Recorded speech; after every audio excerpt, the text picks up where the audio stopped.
Game on 2FM. Now, welcome back to the Aviva Stadium. The crowd looks like it's pretty much in. The music is blaring. Kenny Cunningham is sitting here beside me and he's having a little bit of a dance himself. You enjoy it, Kenny? Fingers were dancing, right? Not my whole body. Look, we've been chatting for the last few minutes, Kenny, about expectations tonight, and the game hasn't kicked off, so there's still a little bit of hope down here. Are you feeling hopeful? Only a little bit of hope, right? Only a little bit. I've got far more than that. Why? I'm looking forward to it. No, I think we really got to punch his chance this evening.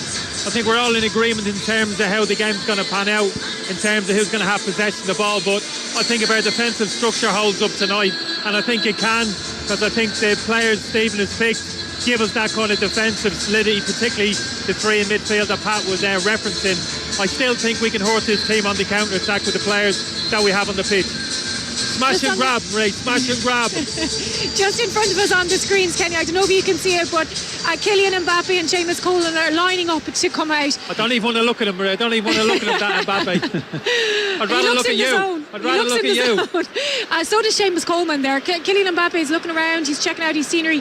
Seamus Coleman has his head focused straight on that pitch. Will he be able to contain Kylian Mbappe tonight? Well, if anybody can, he can. I think he's the right choice, Maria, in that area of the pitch. You want a rock-solid defender, an experienced defender, not somebody who can run as fast as Mbappe. Nobody can do that, but somebody who's street smart, and Seamus is certainly that. Not only that, I think he can offer us a little bit going forward tonight. I think if there's a small weakness in this French team, it's down their left-hand side. Mbappe cheats now and again, doesn't track his runner. Theo Hernandez at left-back is a weakness for me in terms of his defensive qualities.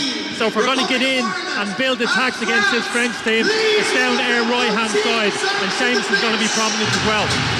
But it's such a huge night here. It's such a brilliant occasion. The teams are coming out now.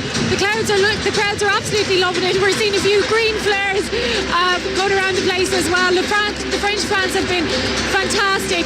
For Stephen Kenny as well, Pat. Like, this is a great night for him to be involved. Yeah, it is. It's the night you want to be a manager. It's very edgy at this time because you've done your work and you're waiting for the game to get going. But yeah, he wants to pit himself. He's like the players. He wants to pit himself against the best teams in the world. It's no different to the players. He want to prove a point as well. So it'll be a nervy night as well as something to look forward to him for. Okay, give us a quick prediction, Pat. France 2-0. Keith? 3-1 to France. Okay, well, it's getting underway very shortly. Let's head over to our commentary team of John Kenny and Kenny Cunningham. Thanks, Marie. The late Jerry Ryan, who, when introduced to present his one and only Late Late Show, stood in front of the audience, arms out, declared, ladies and gentlemen, this is it, the big one. Soak it up. The French are in town. The former world champions, European champions, as we pause momentarily for the presidential salute. As we play the presidential salute.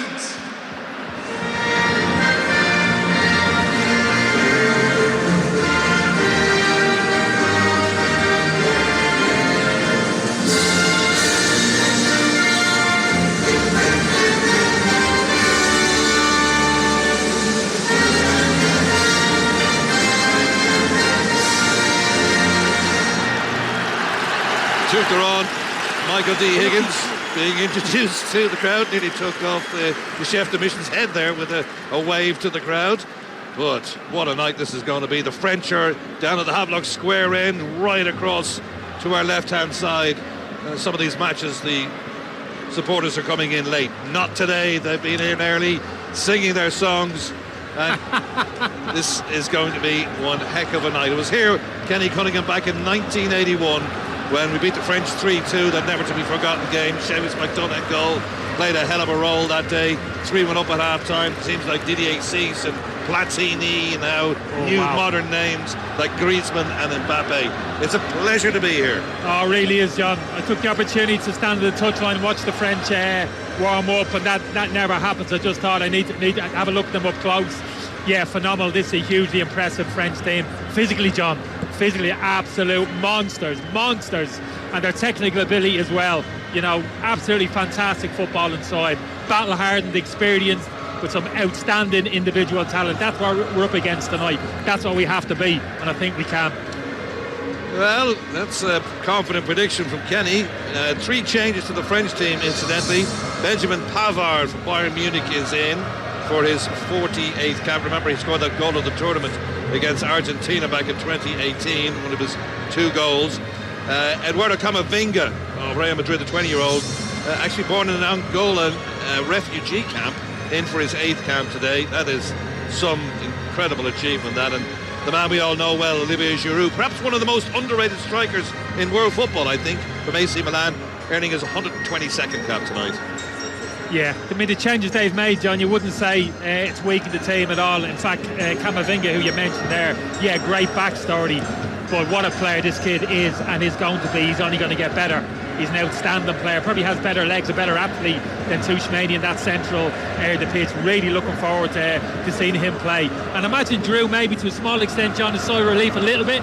Your central defender seeing Giroud up there, you know he hasn't got the pace now, run you in behind, but the quality of his movement in the box, if they can get good quality delivery into the box, he's as good as anybody as arriving onto the 6-yard box and getting his getting on the end of things. So a real threat, Giroud, once he get inside that penalty box. Yeah, 121 caps already, 53 goals to his credit, and he starts tonight for France. We are going to pause for the 2 anthems, starting with the Marseillaise.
When I hear that one, the Marseillaise, the French. Sung by singer Lisa Mann. Lisa Mann will now sing the Irish national anthem.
Outstanding. Absolutely outstanding. A bit of backing vocals there, I love it. Hey. You told me I was switched off. I never said a word. Brilliant. Well, that just adds to the atmosphere, and it's building. Well, both sets of teams now walking along the line to greet each other to Dublin. Arthur Dias of Portugal, the 43-year-old, is our referee today. 6 changes to the Republic of Ireland lineup. Not unexpected, really. He could have gone with Doherty on the right-hand side, I suppose, and left Coleman out. Yeah. But there was some experience, I suppose, against Mbappe, and also James McLean. Well, he's not being considered, he's on the bench. Yeah, we'll never know if Calvin Dowd in particular had it fit, John. That could have changed, but I think in the circumstances, the right choice for me. Seamus down that side of the pitch for the obvious reasons, his experience and his defensive qualities up against Mbappe, and Matt's very comfortable over there, and he'll give us an attacking threat and hopefully an outlet down that left-hand side. Deference to the clubs that they play for on the bench. You've got the likes of Norwich, Preston, Swansea, Wigan, Reading, Bristol City, Dundee United and Stoke. On the bench for the French, you've got Monaco, Barcelona, Real Madrid, Marseille, Arsenal, Bayer Leverkusen, Bayern Munich. It is a rich talent, not just with their starting 11, but also on the bench as well. Oh, it's absolutely phenomenal. It really is. Mawani's an interesting one, John. He played central striker position against Holland. He throws him on the right wing. He had a couple of options there. Deschamps could easily put Diaby, you've mentioned there, the Leverkusen winger. But now obviously has a lot of confidence in Mawani at the moment. But as I said, John, physically imposing team, very dynamic, high energy. So impressive in and out of possession of the football. We're going to have to find a way through him this evening. Set pieces is an obvious avenue, John. But you look at these, they'll be arguing the same thing, that they can force enough set pieces when you look at the height they have on the team. So, yeah, massive challenge in front of these Irish players. But we all wish we'd have an Irish jersey on our back this evening and we're out on that pitch facing this challenge. Absolutely. Well, when the draw was made, we kind of just groaned and said, oh, the French, the Dutch, even Greece, tough opponents. But I suppose we're just sick and tired of going to Georgia and getting beaten at home by Luxembourg. It's great to have a team like the French here. Oh, absolutely, John. And when we're heading first class over to Paris for this return fixture, rather than Ryanair over to Gibraltar on a cheap flight, you won't be complaining. No, this is amazing, John. As long as they're not playing on that plastic pitch again. Good Lord. No, it's a great challenge. Don't get me wrong, there'll be a bit of a fear factor there as well. I think it's a good thing, John, a little bit of fear. I experienced it plenty of time as an international player. Really focuses the mind, John, and the concentration levels before kick-off. Well, it's going to be Olivier Giroud to kick us off tonight for the French. We're playing from left to right as we look at it into the Lansdowne Road end. Plenty of vociferous noise then as we get underway in this Group B fixture. We also keep an eye on the Netherlands against Gibraltar, which is also kicking off at 7:45. The French, some flares and smokes coming from their end of the ground, the Havelock Square end, away to our left-hand side, and the French have the ball deep inside their own half of the field. They made those three changes. Pavard across the back with Konate, Upamecano and Hernandez, and it is Upamecano who gets the first touch for one of those central defenders. Ireland just pressing up on them and allowing the French to have the ball early on. Upamecano now to Hernandez, greeted by Ogbeni, who's in a very deep roll out on that right-hand side initially to start the game.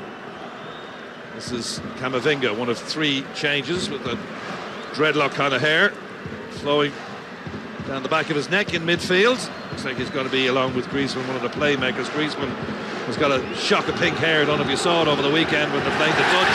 Ogbeni gets in there initially and is fouled, with a huge roar around the Aviva for that initial challenge.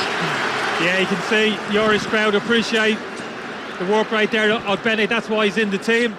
Interesting, John, our possession. He slotted straight into a right midfield position, almost as if Ireland's going to go to a flat midfield for our possession. Now that leave Ferguson a little bit isolated up front, but I can understand it. Ball dumped over the top towards Ferguson, and on the left-hand side, down by the penalty area, whips in across, there's nobody there. Pumped up in the air by Hernandez down towards the midway point of the French half of the field, but it's headed nicely out to Pavard. Pavard just dumps one inside towards Giroud. Tackled nicely though by John Egan, who got a knee to that ahead of the French striker, and now Ireland can break with Egan out to that far side to Ogbeni. We're in the second minute of the game.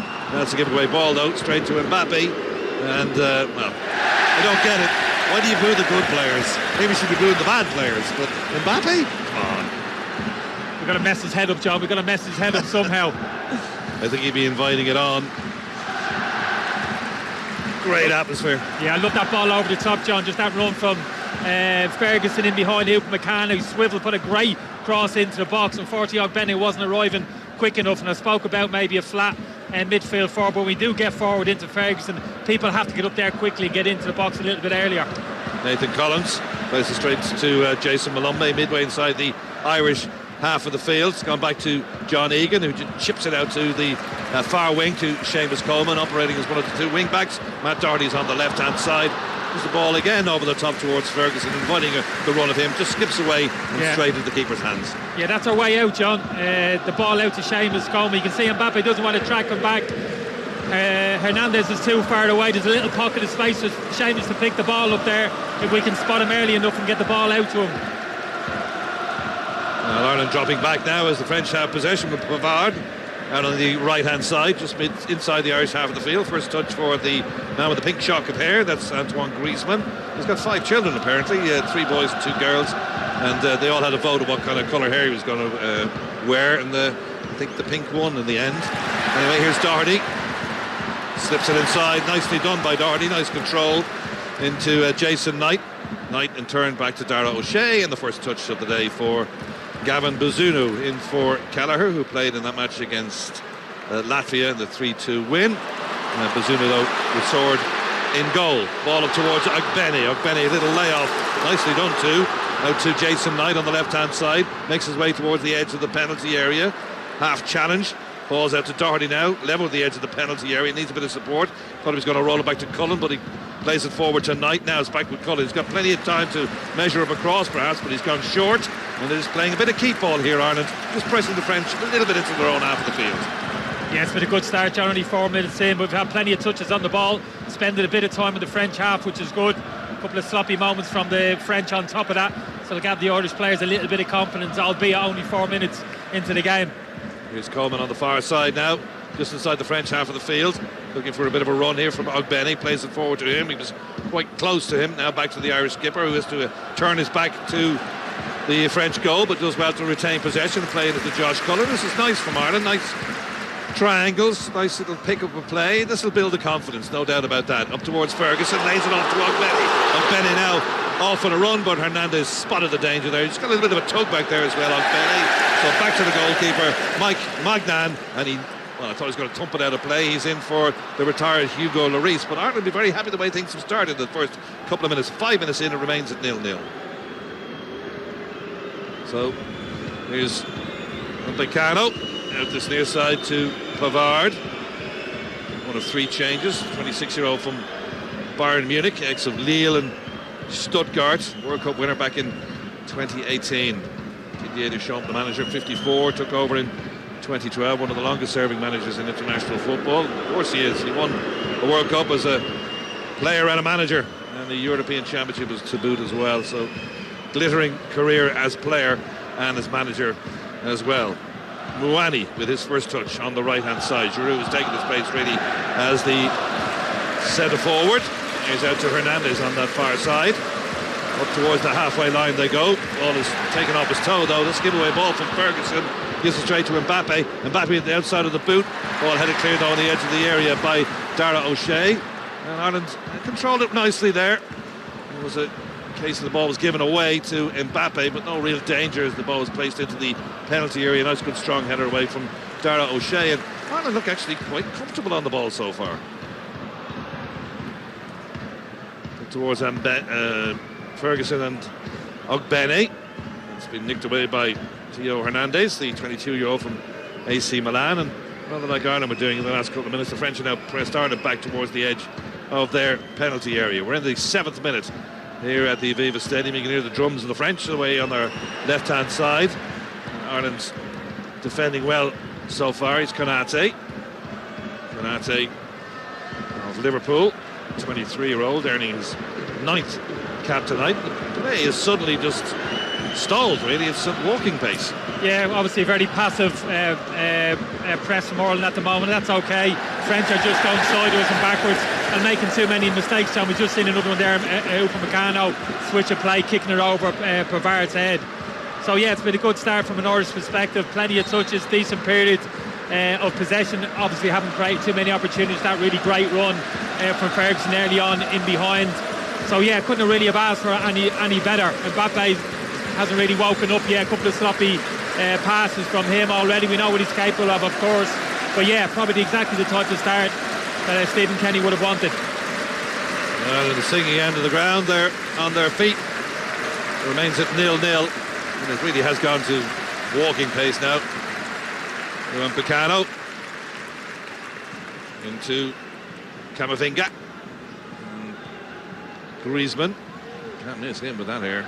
Back to Pavard, and up towards the halfway line comes Konate and into the Irish half of the field. The French incidentally wearing their away strip today of white. It's a lovely ball inside, and Bazunu did really well there towards Giroud as well, but it was Mouani who came into the penalty area, and just for a second I thought he was going to pull the trigger. And in fairness to Gavin Bazunu, he actually blocked that quite well. He didn't actually get a touch on the ball, but he just did enough to put Mouani off. Yeah, great change of tempo from the French squad. We just spoke about how slowly they were moving the ball, John, but they quickened it up there, ball over the top. Great diagonal run from Muani in behind. I thought he should have taken it on with a second touch. First touch took him around Bazunu, but I thought he should have had a swiveled and got the shot off with a second touch. When he didn't, it felt as if the opportunity was lost. But just an indication how dangerous this French team can be. You know, you think you're very comfortable. You know, they're not hurting you with the ball. They're going backwards and kind of sideways, and all of a sudden somebody looks up. There's a bit of eye contact between two French players, and suddenly whoosh, they're in behind you. Just a little tap on the shoulder there for the Irish defenders. Keep their concentration levels up. That's the thing. You can't let it slip for one moment. We're in the 9th minute. It remains Republic of Ireland 0, France 0, but France have had a lot of possession in the last couple of minutes. Here's Pavard. It wasn't the greatest of balls, didn't get any innovation on that at all. And Muani, well, that was supposed to be the recipient, got nowhere near it. Down the line it goes, and that's really good work. Really, really good work from Jason Knight. He could have given that up and given it straight to the French, but he came herring after the ball, thumped it down the field, came off the Frenchman last, and it's gone out for a throw for Ireland. Good commitment. Yeah, and good quality as well, keeping the ball, John. Didn't just smash it up the pitch. Jason Knight lent it to Matt Doherty, made an angle to receive the ball down the line. Wasn't the greatest of balls, but he done well to keep it in and force the throw in. Just gives us a little bit of respite after that French opportunity. It's Matt Doherty who throws it down the line towards Ferguson, beaten to it by Konate, who heads it straight out of field, so Ireland can work their way down the left-hand side, and they're about 10-15 metres or so inside as Doherty inches his way forward, trying to steal an extra couple of yards up towards Ferguson. Takes it nicely on his chest, despite the attention of two French players, but he's lost possession, and here comes Muami. He's been fouled by Josh Cullen, a sliding tackle coming in from the side. I suppose maybe a little later in the game he might have got a yellow card for that, but I think the referee's just going to have a quiet word. Yeah, you're right, John. He's looking to get away with that because Muani's away there, showing his quality, his pace. One big touch there away from Josh Cullen. He's driving into the Irish half of the pitch. Ball's quickly transferred to that far side, midway inside the Irish half of the field. Here's Hernandez. Hernandez back to Adrien Rabiot of Juventus. The first touch for him, and we're in the 11th minute of the game. Ireland settled well, settled nicely, but now back into a more defensive role. It was Mbappe. Mbappe down that left-hand side. That's not great from Mbappe. That's 2 touches, 2 passes. Not great. Yeah, lots of powers are rubbing their eyes at the moment. They don't quite believe what they're seeing with Mbappe. Yeah, it's just touched not quite on at the moment. I just had a shot of Didier Deschamps, but was sitting there with the mouth open as well, wondering what on earth are you doing? I'm actually surprised that he's captain. I thought Griezmann would be the captain, or maybe even Giroud. It seems to me as a natural kind of captain, Mbappe, that he's more of an individual player. What do you think? Would he be a man who to guide his team on by rather example rather than by leadership? I think there's a bit of both, John. Surprise. I take your point in terms of someone that young usually doesn't have those leadership qualities. I think he might be the exception, though. Mbappe dumps it into the penalty area towards Giroud. Ireland do well, though. Doherty heads it out of the danger zone, but it's going to come straight back in again because Pavard is going to pick it up on the right-hand side. Just picking up on your point, John, talking to a few French supporters today, and they were like their opinion of Griezmann in particular, a little bit too bling-bling for them. So, yeah, Mbappe's actually a pretty, in terms of the appointment as captain, it's been pretty much well received by the French footballing public. Hernandez towards the aforementioned Griezmann. Does well to keep it in play, actually. There, it was down by the byline and was certainly travelling, but kept it in play and has now rolled out of play just down below us. And Stephen Kenny pointed away. Pavard takes the throw, takes it quickly. Ireland had started well in this game, but the last 6 or 7 minutes so far have been hemmed really inside their own half of the field. It was no surprise, I suppose, the quality of the French. Number 3 in the world, and we're number 48. There's Pavard outside of the boot, holds it up to Bicano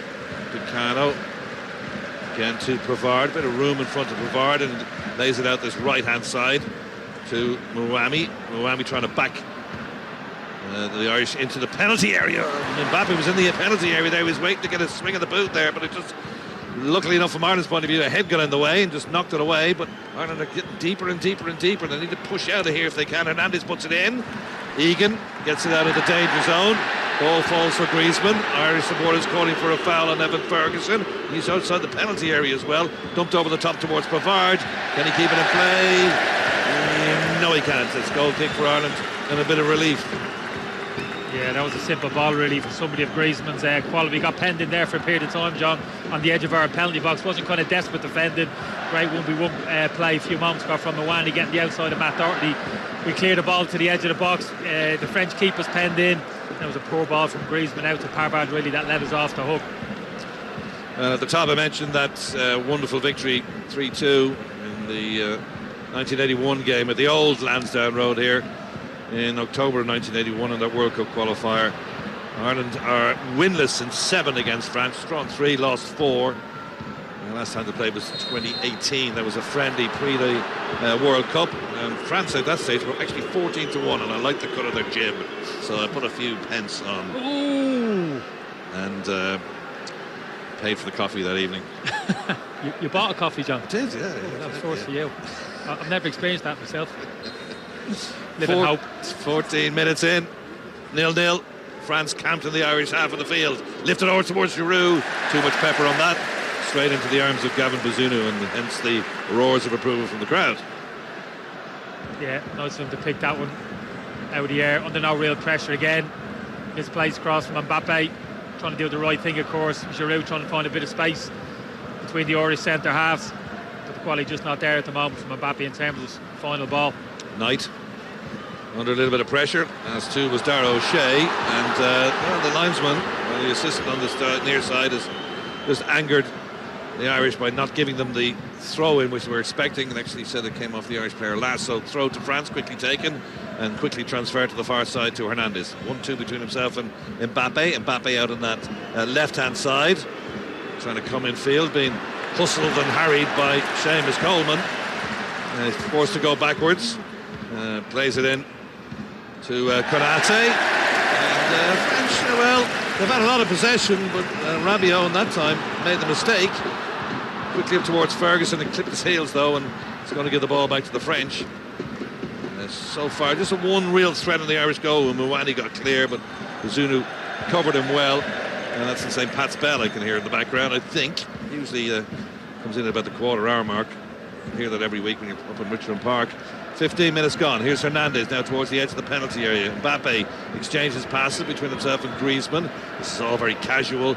Up towards Hernandez. Giroud. Mbappe on the edge of the area has a shot. It's blocked down, and that should be Bazunu's. Just bounced momentarily in front of Giroud, but in fairness to Gavin Bazunu, spotted the danger early. Yeah, he was thinking of that bicycle kick, overhead kick, John, at one point. Wouldn't advise that 38 years of age almost, Giroud, but we've seen it before. Very athletic. Was good defender from the Irish defenders, got tied to him, cleared the box, could block as well on the edge of the box after that from John Egan, spotting the danger. That's good distribution from Bazunu. He's spotted Coleman mid-play in the Irish half of the field, and he plays it forward to Ogbenny. He's got a big chase there now, and he actually does well to keep it in, and well done. Just got the slightest of touches on the back from Theo Fernandez, he went straight over like he'd been shot, and he gets a free for Ireland. It's the merest of touches, and boom, felt it, down he went. Free kick Ireland. You've got some eyesight, you, John. We're about 200 metres away here. Supersonic eyesight. You're right, though, there wasn't much contact, but even still, it's poor defending from Hernandez. He knows any contact there. Yeah, absolutely. This is what I'm talking about. Hernandez, he's very loose at times in terms of defending. You can't trust him. He's given us a great opportunity here. Throw all our big men into the box. Good quality delivery from Josh Cullen as well. Hopefully we'll have our first opportunity of the game. And it's almost like a corner. It's about 2 metres shy of that corner flag on the right hand side. This is where we could see an end product for Ireland, hopefully. So Cullen is going to take it now, and as you say, the big boys are up there, all massed around the penalty area, waiting for this ball to be delivered now by Cullen. It's a good one towards the penalty spot, up over everybody's head, and Mwani pumps it clear. Cries of handball, never was. Hit him on the knee. Good defensive header from Giroud as well. John, we speak about him, how good he is in air box attacking crosses into the box, but he's a real asset defending free kicks and corner kicks as well. Brave defender, good head of the ball as well. Good example of it there, clearing his 6-yard box.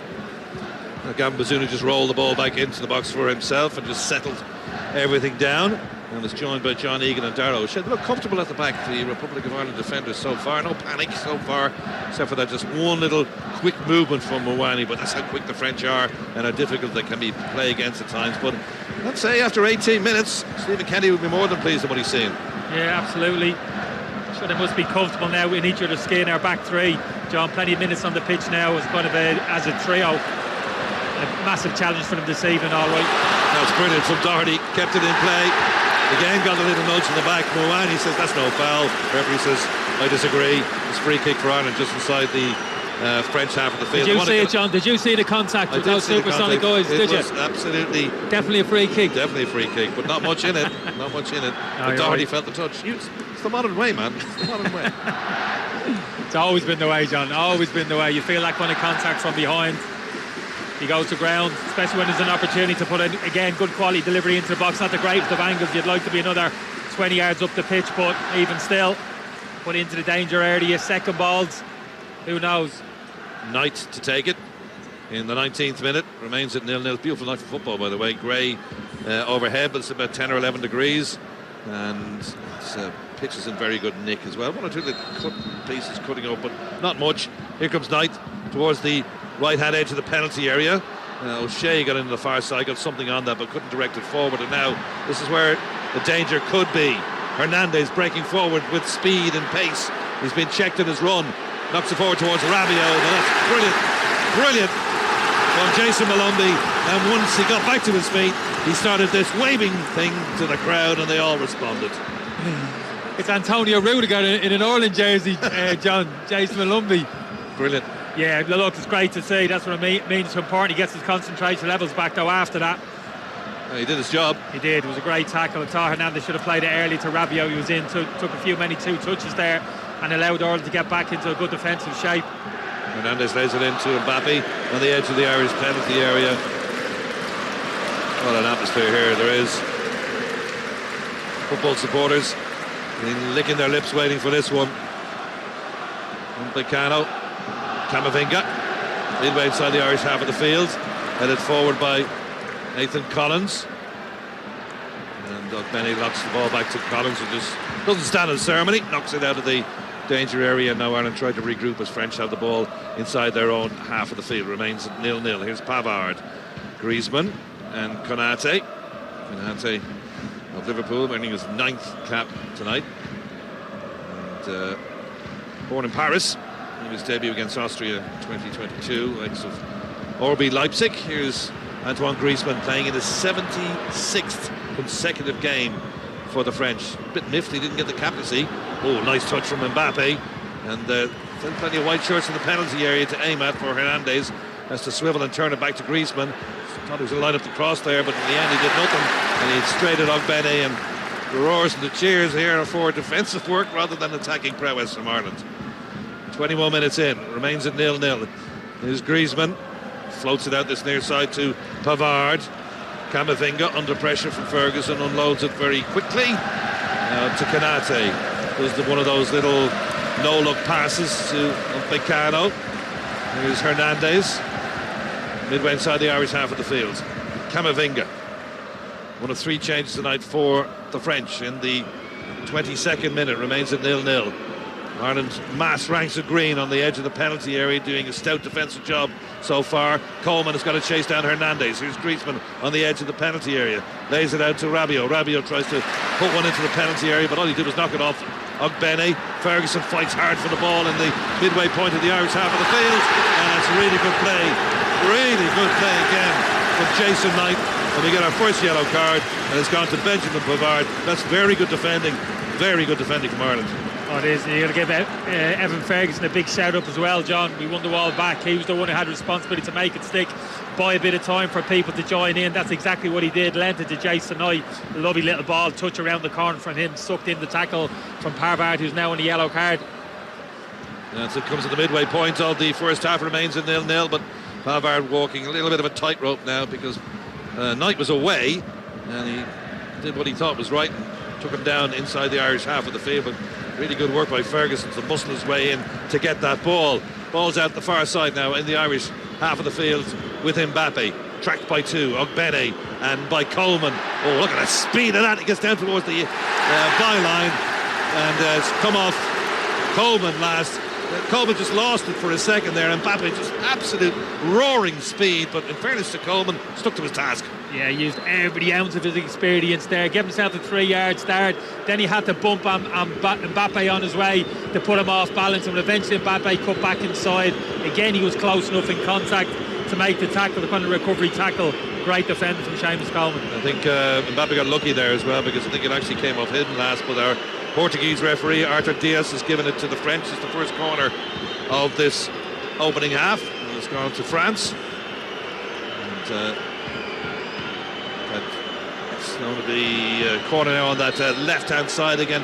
Lots of white jerseys as Griezmann puts it towards the penalty spot. Giroud got a header to it, and Mbappe looking at the back post, denied by Bazunu. Arsenal him out there, John. Great delivery into the box. A bit of a ricochet one. Giroud won the initial header. It deflected off Seamus Coleman, kind of ping-ponged around the 6-yard box for a second or two, didn't it? Thankfully, Gavin Bazunu was alert, eventually picked it up. Just an indication there, the French, the qualities which they have, set pieces. They've decided that Bene was actually fouling Hernandez just inside the French half of the field. That's the booze for that. And in fact, Jason Malumbi's having a word with the referee about why he actually gave that free. 6-1, John, on it. Both of them had a hold of each other's jerseys, but it's the right tactic for me, John. That big switch play out to that side of the pitch. Bonnet must fancy his chances 1v1 against Hernandez in those situations, so I think that's the out ball for us in particular down our right hand side. What a day it is for Evan Ferguson. Not so very long ago I was interviewing him in the tunnel in Tala as he's playing for the under-21s. Now he's only 18 years of age, full contract at Brighton, scored 3 goals in 10 games for Brighton so far. I bet he still talks about that interview, John. I bet he still talks about that interview with you. Talking about it. That was one of his highlights as well. Don't be talking yourself down, John. I never said talking myself down. I just said that's what happened. Anyhow, ball is with Upamecano. He just rolls it back to Mike Magnon of AC Milan. Interesting signing him from AC Milan, Manchester United and Spurs. Takes over from the retiring Hugo Lloris. Ireland win it back with Doherty on the halfway line. Needs a bit of work and a bit of help here now. He's done really well, Doherty. Got past Pavard. Pavard's going to be careful because he's already been booked in this game. And Ireland have earned themselves their first corner. That was brilliant from Doherty in not a custom position for him. Oh, he done fantastic. Looked as if he'd nowhere to go. Just kind of bounced Moani onto his back. Drove past Pavard, who was struggling for pace. Just as well, Upamecano spotted the danger and came across. Really lifted the whole crowd. This is great from Ireland. 26 minutes on the clock. Their first corner on the left-hand side. It's got to be Josh Cullen.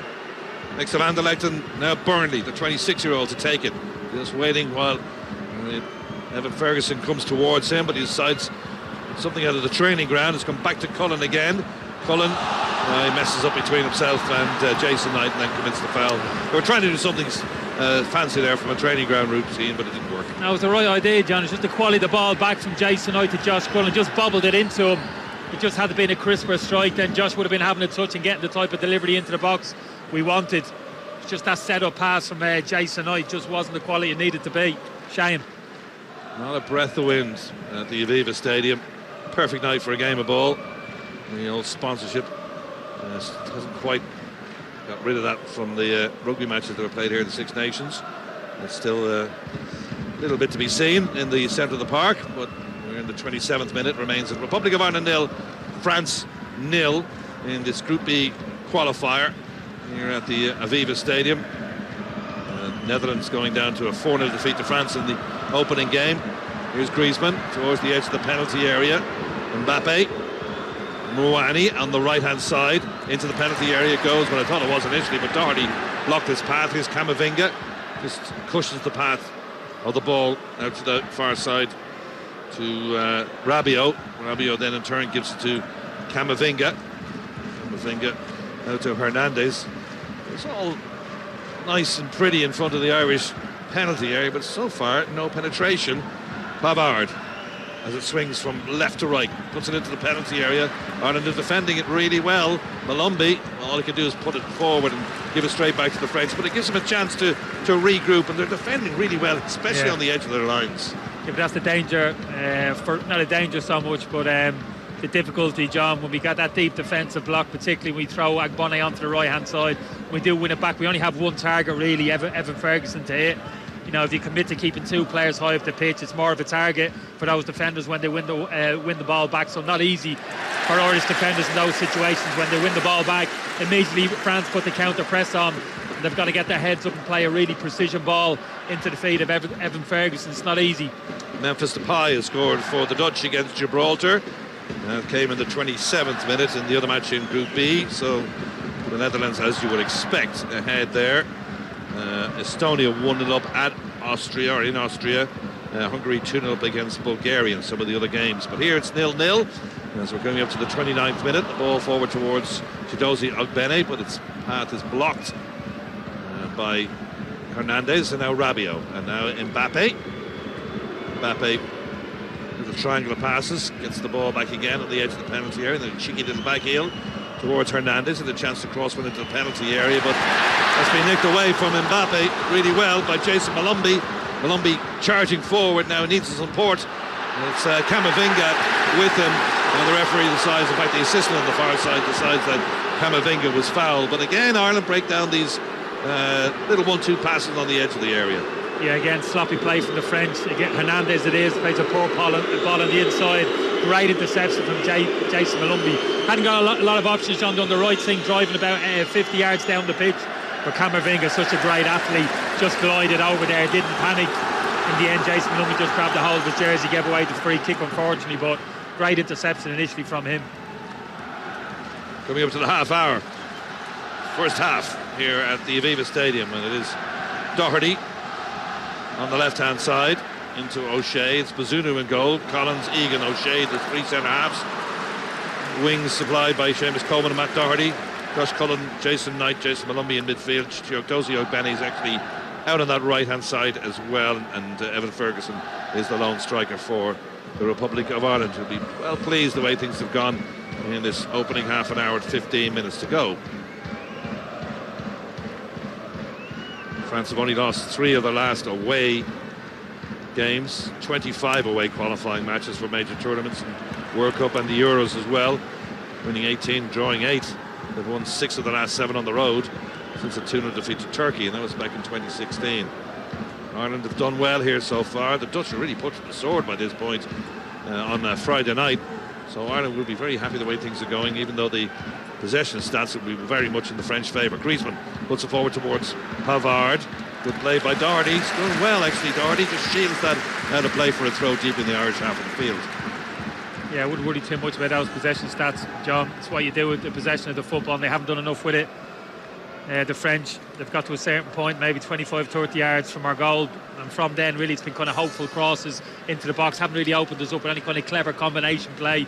1-2s on the edge of the box. We've kept a nice compact defensive shape and defended really well. Ball towards Knight, beaten to it by Pavard. It's got a fall for Mbappe. He's under pressure but wriggles his way away from Josh Cullen. Camavinga into Hernandez, lines up the shot, and the shot was going goalwards, and Giroud was there as well, but I think it bounced off the Frenchman last, out for a goal kick. Yeah, Griezmann. Hopeful shot, wasn't it, from Hernandez. Didn't catch it the way that he wanted, but kind of drove it into a dangerous area where there was a couple of French and Irish players. Last touch came off Giroud. Griezmann, was it? It was Griezmann, yeah. He wasn't expecting that himself, and he just took a foot out. Yeah, but that's what I'm talking about, John. That's as good as they've offered, really. You know, Hernandez 30 yards out there. He's not looking to get his head down, play a little clever 1-2 and work his way into the box. It's kind of hopeful hit from 30 yards. 32 minutes, 0-0. And every time France make a mistake, and they make quite a few of them, there's another one, as they run the ball out of play with Rabiot, you get this huge cheer around the ground. The tension, you can cut it with a knife. Towards Doherty. Doherty jumps in the air, but he's not able to get a header forward, so Pavard is going to get a throw. Matt Doherty's played really well tonight, the 31-year-old. Out now with Atletico Madrid. That was a hell of a move. He's only got 1 game so far. Come on as a sower, played for 18 minutes. Living the dream, John. He's living the dream for all of us. Absolutely. Ex of Spurs and Bohemians. Now Atletico Madrid, earning his 35th cap tonight. It's one of the best games I've seen him play in the Irish shirt, and he's not in the position that he normally is accustomed to. What's a great experience from John over. I know he hasn't had a minutes in terms of kind of game time, but kind of training on a day-to-day basis. with players of that calibre and that kind of environment, you know, can only help you, develop you as a player. 33 minutes on the watch in the opening half. Republic of Ireland 0, France 0. No danger, no threat on either goal except for one little moment when Mwami got clear.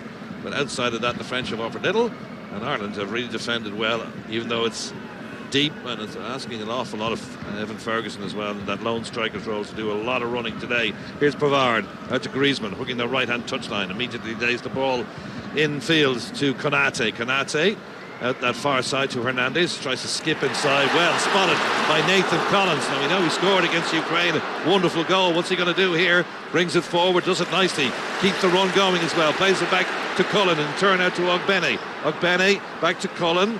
A bit of desperation in the voice there from Kenny Cunningham. He'll tell me why in a second. As the ball is played out to Doherty now on the left hand side. Good swing of play from right to left. Here's Doherty back to O'Shea. Ireland in a much more attacking position here. What was the problem there? Yeah, just thought Josh Cullen could have put the ball into the box back post with almost a little overloaded 2v1. Instead he had an extra touch and played it sideways and backwards, John. The opportunity was lost. Ball over the top. It's going to be mopped up by Amplicano, but he didn't stand the ceremony there, Amplicano, because he's facing his own goal, so he just hoofed it out of play. So it's going to be down level at the edge of the penalty area on the left hand side. It's going to be a throw to the Republic of Ireland, which Doherty is going to take. It remains at 0-0, coming up to 10 minutes to go to half time. Back it goes to Doherty and Knight, Malumbi and Cullen. That's a good quartet there, and done really well. And also Dara O'Shea just knocks it off the Frenchman, last Mwami, and it's gone out of play. It's going to be a throw to Ireland. So having a look at the French bench there. Didier Deschamps, I don't seem to be too concerned, but his arm is folded. Still remains at 0-0. Ireland looking for a free kick for a supposed foul on Evan Ferguson. They're not going to get that, and it's gone out far side to Hernandez. Yeah, I don't think Deschamps will be panicking, John Dew. Somehow I think he kind of trusts his players. He won't be happy in terms of the general level of the performance. Haven't really been at it. Haven't been, you know, the passing hasn't been as crisp and as sharp as you would expect from a team of this quality, but he'll stick with them. I don't envisage wholesale changes at half-time, do you, in the French team? I don't think so, no. Especially with the amount of possession they've had. But if you can return possession into goals, that's what you can do. But so far, so good from Ireland's point of view. Here's Mbappe, midway inside the Irish half of the field, but out on that left-hand side. Then they, as they want, swing it from left to right quickly. Pavard up into the penalty area towards Giroud. Griezmann was lurking as that header came down, but Josh Cullen didn't stand on ceremony again and put it out of the danger zone. Ireland, though, back camped into their own half of the field. Out to Mbappe. Mbappe flicks one over the top to Hernandez. Tried to roll away from Nathan Collins. Didn't work. Collins took to his task well, and Malumbi puts it out of play to throw France. Yeah, it was decent defending again from Ireland. John, clever little pass from Mbappe, wasn't it, over the top, but Nathan Collins read it, didn't panic, eventually made the interception. Nathan Collins, a good strong header away from the intended target there, which was Griezmann. Oh, that is awful. Terrible.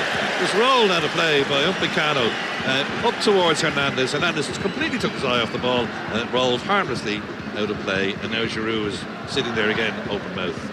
Yeah, Deschamps won't be happy with that. It's the basics. If you can't do the basics, John, you're not going to develop any momentum, any real sustained pressure. It's just lack of concentration there, really sloppiness from Hernandez. That's been the case for a number of the French players this evening in possession. Doherty as well to keep it in play. Nice layup ball though from Jason Knight. Has to turn though and play it backwards towards O'Shea, Dara O'Shea, and back towards Cullen. Ooh, it's a dangerous ball that actually, straight across the middle of the park. So just put his midfielders under a bit of pressure there, particularly Jason Malumbi, who's forced to play it back to Basunu because he was playing his own goal. It was a dangerous time to do that, but luckily Ireland got away with it.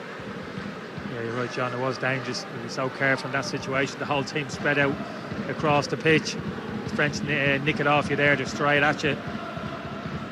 France have had so much possession, you don't have to give them any more. 37 minutes gone. 0-0. Great night here in the capital, Dublin, for this game, the Aviva Stadium, with Ireland holding the third-ranked team in the world to a 0-0 scoreline so far. Doherty takes the ball away from Mwami, who goes down theatrically, and Stephen Kenny's claiming the throw for Ireland, but I think he's actually been overruled there. The referees decided to give it a free kick. Pavard takes it quickly into Camavinga. Camavinga, and then along the line to Gets the ball back indeed, plays it up to Pavard on the right hand side. This is a chance for Griezmann, and he gets his header towards the target, couldn't find it. That was quick from the French, and had that been on target might have been a problem for Brazil. Yeah, moved a little bit better. Pavard quickened the tempo of the attack, putting it in first time into that near post area. Not exactly sure if he was looking to pick out Griezmann, to be honest with you, but it was a difficult header. He was in front of the near post. Would have been an amazing header if he had found the net from that distance. But again, from an Irish perspective, you wouldn't be panicking, John, you know, having to defend crosses into the box. I think those 3 Irish central defenders will back themselves nine times out of 10 in that situation. Oh, down goes Benny again. Feels a little contact in the back, and Hernandez and himself are having their own little private duel there. Hernandez picks up the ball and laughs at the referee for giving away that free kick. A little nudge, down he went. Free kick Ireland again. The ball's going nowhere, and neither is Benny. Why is Hernandez doing that? That's just silly. Yeah, it was this poor discipline, poor decision making. His manager would be absolutely furious with him. Again, Benny going absolutely nowhere, John, heading to the touchline. A little bit of upper body contact between the players, but no reason for Hernandez again to get himself involved, pushing him in the back. Amateur night a little bit over there at the moment from Hernandez in terms of the quality of his defending. Well, Ireland's benefited by getting a free. We're in the 40th minute. Josh Cullen is going to take this. Takes his time with these free kicks, trying to be as precise as he can, but he's got a very good delivery, the 26-year-old. Here it comes now from Cullen. Oh, it swings across the penalty area, and they're trying to get a shot in. It doesn't quite come off. Dara O'Shea was up there, and again, Jason Malumbi leading the crowd's chorus as he nicks the ball off Mwambi and gets a free kick. One of the Irish players is still down in the penalty area there. Yeah. It's Malumbi, or is it Knight? I'm not sure the referee's got that one. No, I've got to be honest with you. It looked to me as if Jason Malumbi stepped across Mwani there. He knew he was in a little bit of trouble in terms of the pace of Mwani. For some reason the referee saw it differently, elected to give us a free kick. Not that we're complaining, John. No. Dara O'Shea was in the penalty area. He tried to have a shot at goal. He took a wild swing at it and actually missed, and he hit the French defender in the knee. That's why he went down. But the ball's folded in by Jason Knight towards the back post. They're lining up, and they got a corner. Just waiting for the official. Yeah, they've got a corner. Second corner of the game so far for Ireland. They're ending this half on a forward momentum. Yeah, just building pressure, John. That's what we're doing. The crowd are reacting to it. You know, sensing might be something for us here this evening. It's gone well for us so far. Slowly playing our way into the game. Good defensive play so far. So Cullen is going to take it. Sides about 17 times. Ireland have won 4. France have won 8. Here comes Cullen's delivery. Nicely flicked away from the head of O'Shea. Bit of work to do for Jason Malumbi. Does really well, actually. Tidied that up. Could have gone one way, then the next, and then played it back to Coleman, who switched wings momentarily down to the left-hand side. Tried to play one over the top. Played to Ogbenny. He doesn't give that one up, and did he get a corner? Yes, he did. Brilliant. Chipnosy Ogbenny. He just wouldn't give that ball up. Normally, it would have just trickled the ball out of play, but he challenged Rabiot. And Rabiot actually put his hand to it, but knocked it out of play for a corner. It's the third one. That's great stuff from Ogbenny. Showed great commitment. Yeah, exactly the reason he's in the starting lineup to save. He just didn't give it up. Rabiot did. There was no Irish player in the vicinity. Ogbenny arrived quickly, used that upper body strength, wins yet another corner for Ireland. And again, you can sense the reaction, you can hear the reaction to this Irish crowd starting to believe, John. Like the old days, Kenny. Like the old days. 42 on the clock as Cullen, third corner, dumps it under the nose of the keeper, and it's headed away, and the referee spots an infringement, and it's going to be a free kick for France. Bit of an anti-climax, but it's great to get the crowd on their feet. It's been decent delivery from Josh Cullen. The last couple of balls into the box, John, they're so strong, the French. The bodies they have in around that 6-yard box. It really has to be the perfect delivery into the box. The timing of the run from those Irish forwards as well has to be on point. It's Benjamin Pavard with a strong header, but they bring the big boys up from front to back. The likes of Giroud is a very strong header of the ball, we know that, but he was also there. And here's Pavard now, booked in this first half. Lovely first time ball to Mwami in the penalty area, tries to lay it back into Giroud's path, and the official on the side, up went the flag. There's that pace again, John. Mwani down that inside right channel on this occasion. That's a really tight call. I'm not sure what he was.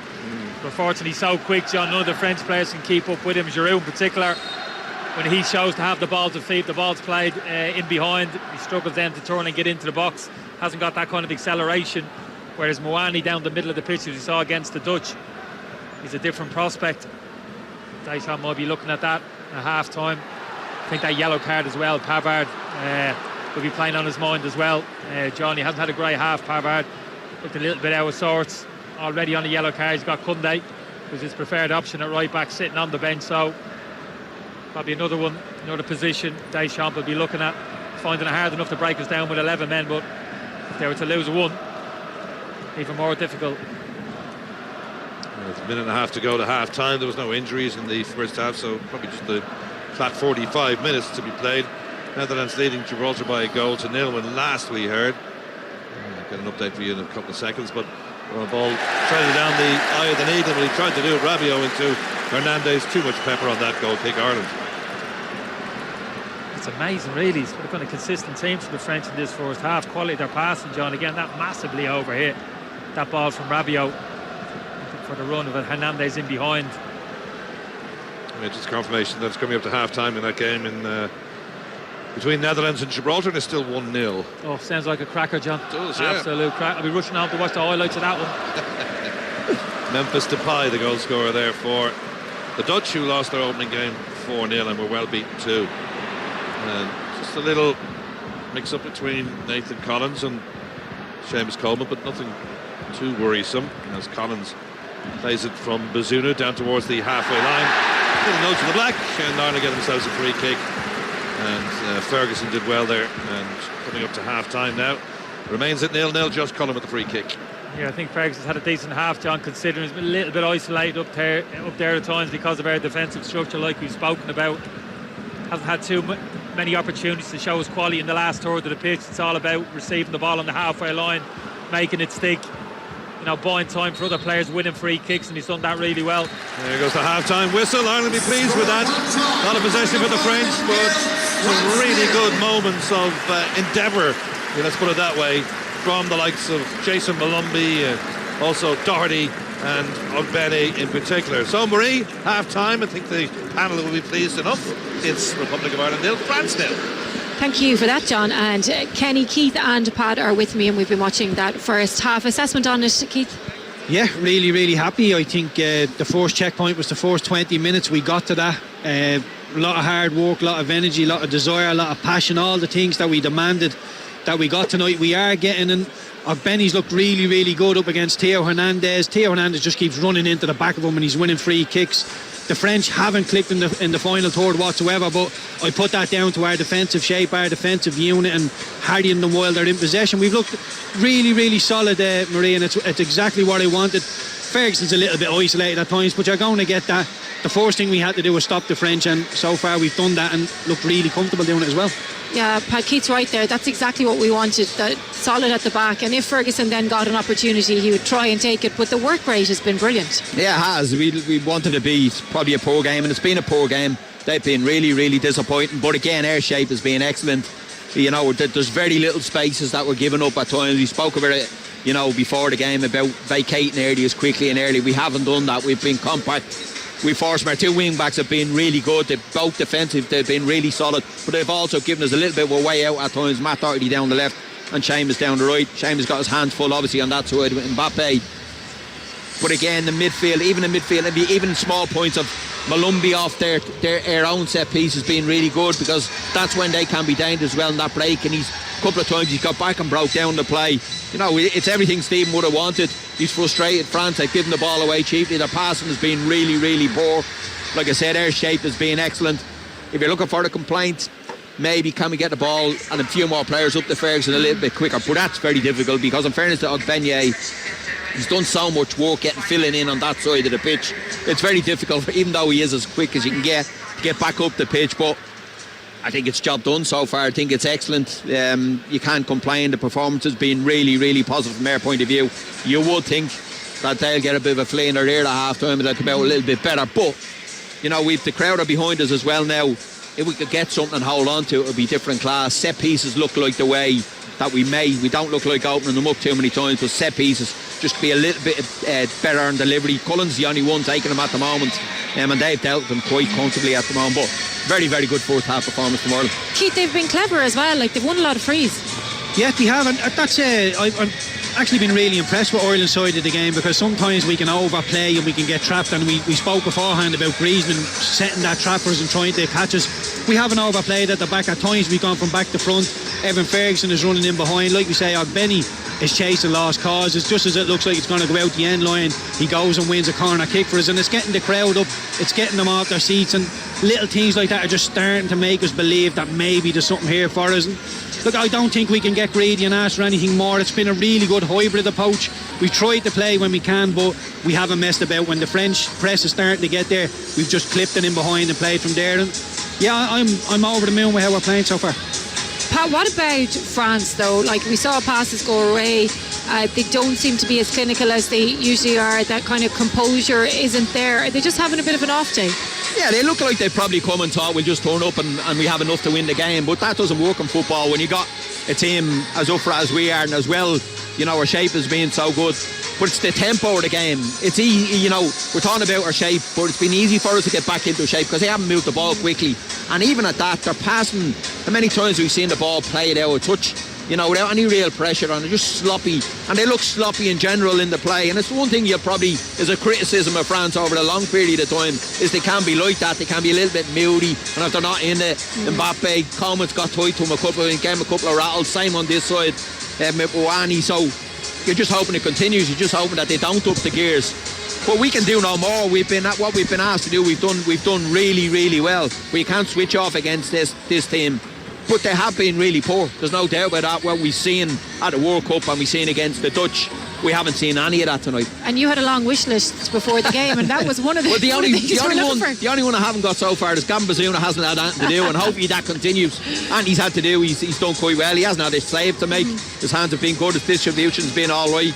Like I said, we wanted the French to have an off night. So far they have. We want their shape to be really good. It's been brilliant.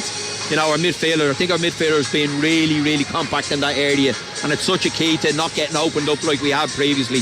And again, our two wing backs, that's a little concern with Seamus, obviously the age, and Matt hasn't played a lot, so maybe them areas, you know, the subs are going to be important this game as well for us, because it doesn't look like we're talking about the tempo. It doesn't look like a big tempo when you're chasing them from back to front, side to side.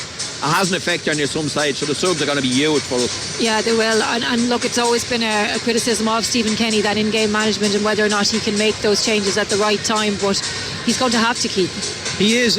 We were here during the week when we played Latvia, and in around the 60th minute, Doherty started to look a bit leggy, because Smallbone was doing really well getting into that the right wing channel.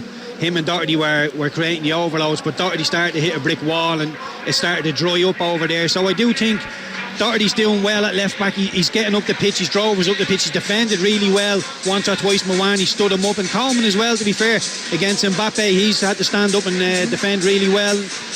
I do think we will have to make changes, because like Pat says, it doesn't look like a big tempo in the eye, but when you're chasing the ball as opposed to having the ball, it hurts the legs a little bit more. And it's not just the physical output, the mental output is huge, because you're constantly thinking, where's Mbappe, where's Giroud, where's Mawani? You're constantly looking behind yourself as you're running forward, and the brain is working overdrive. So it's not just physical, it can be mental as well out there.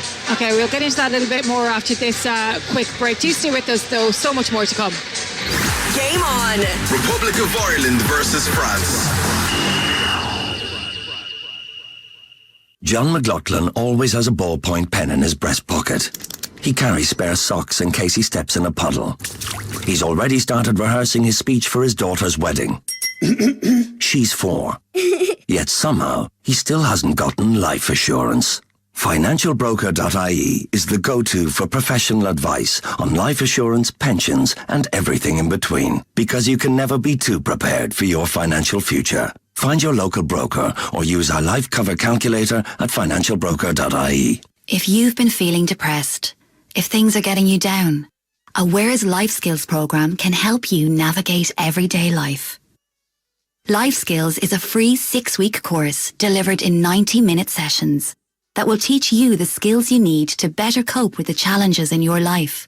Life Skills is available online or in locations across the country. The program starts soon and registration is now open. Sign up today at aware.ie. Game on. Republic of Ireland versus France. New this week in Home Store and More. All mops and buckets are half price. But better hurry, because when all the half price mops and buckets are gone, they're gone. Also, all garden water features are still half price. But when all the half price garden water features are gone, they're definitely gone. Drop by your local Home Store and More, or visit us online at homestoreandmore.ie. New store now open in Arcadia Retail Park, Athlone. Home Store and More. A happy home. Please tell me now. Grammy Award-winning icons Duran Duran are coming to Dublin.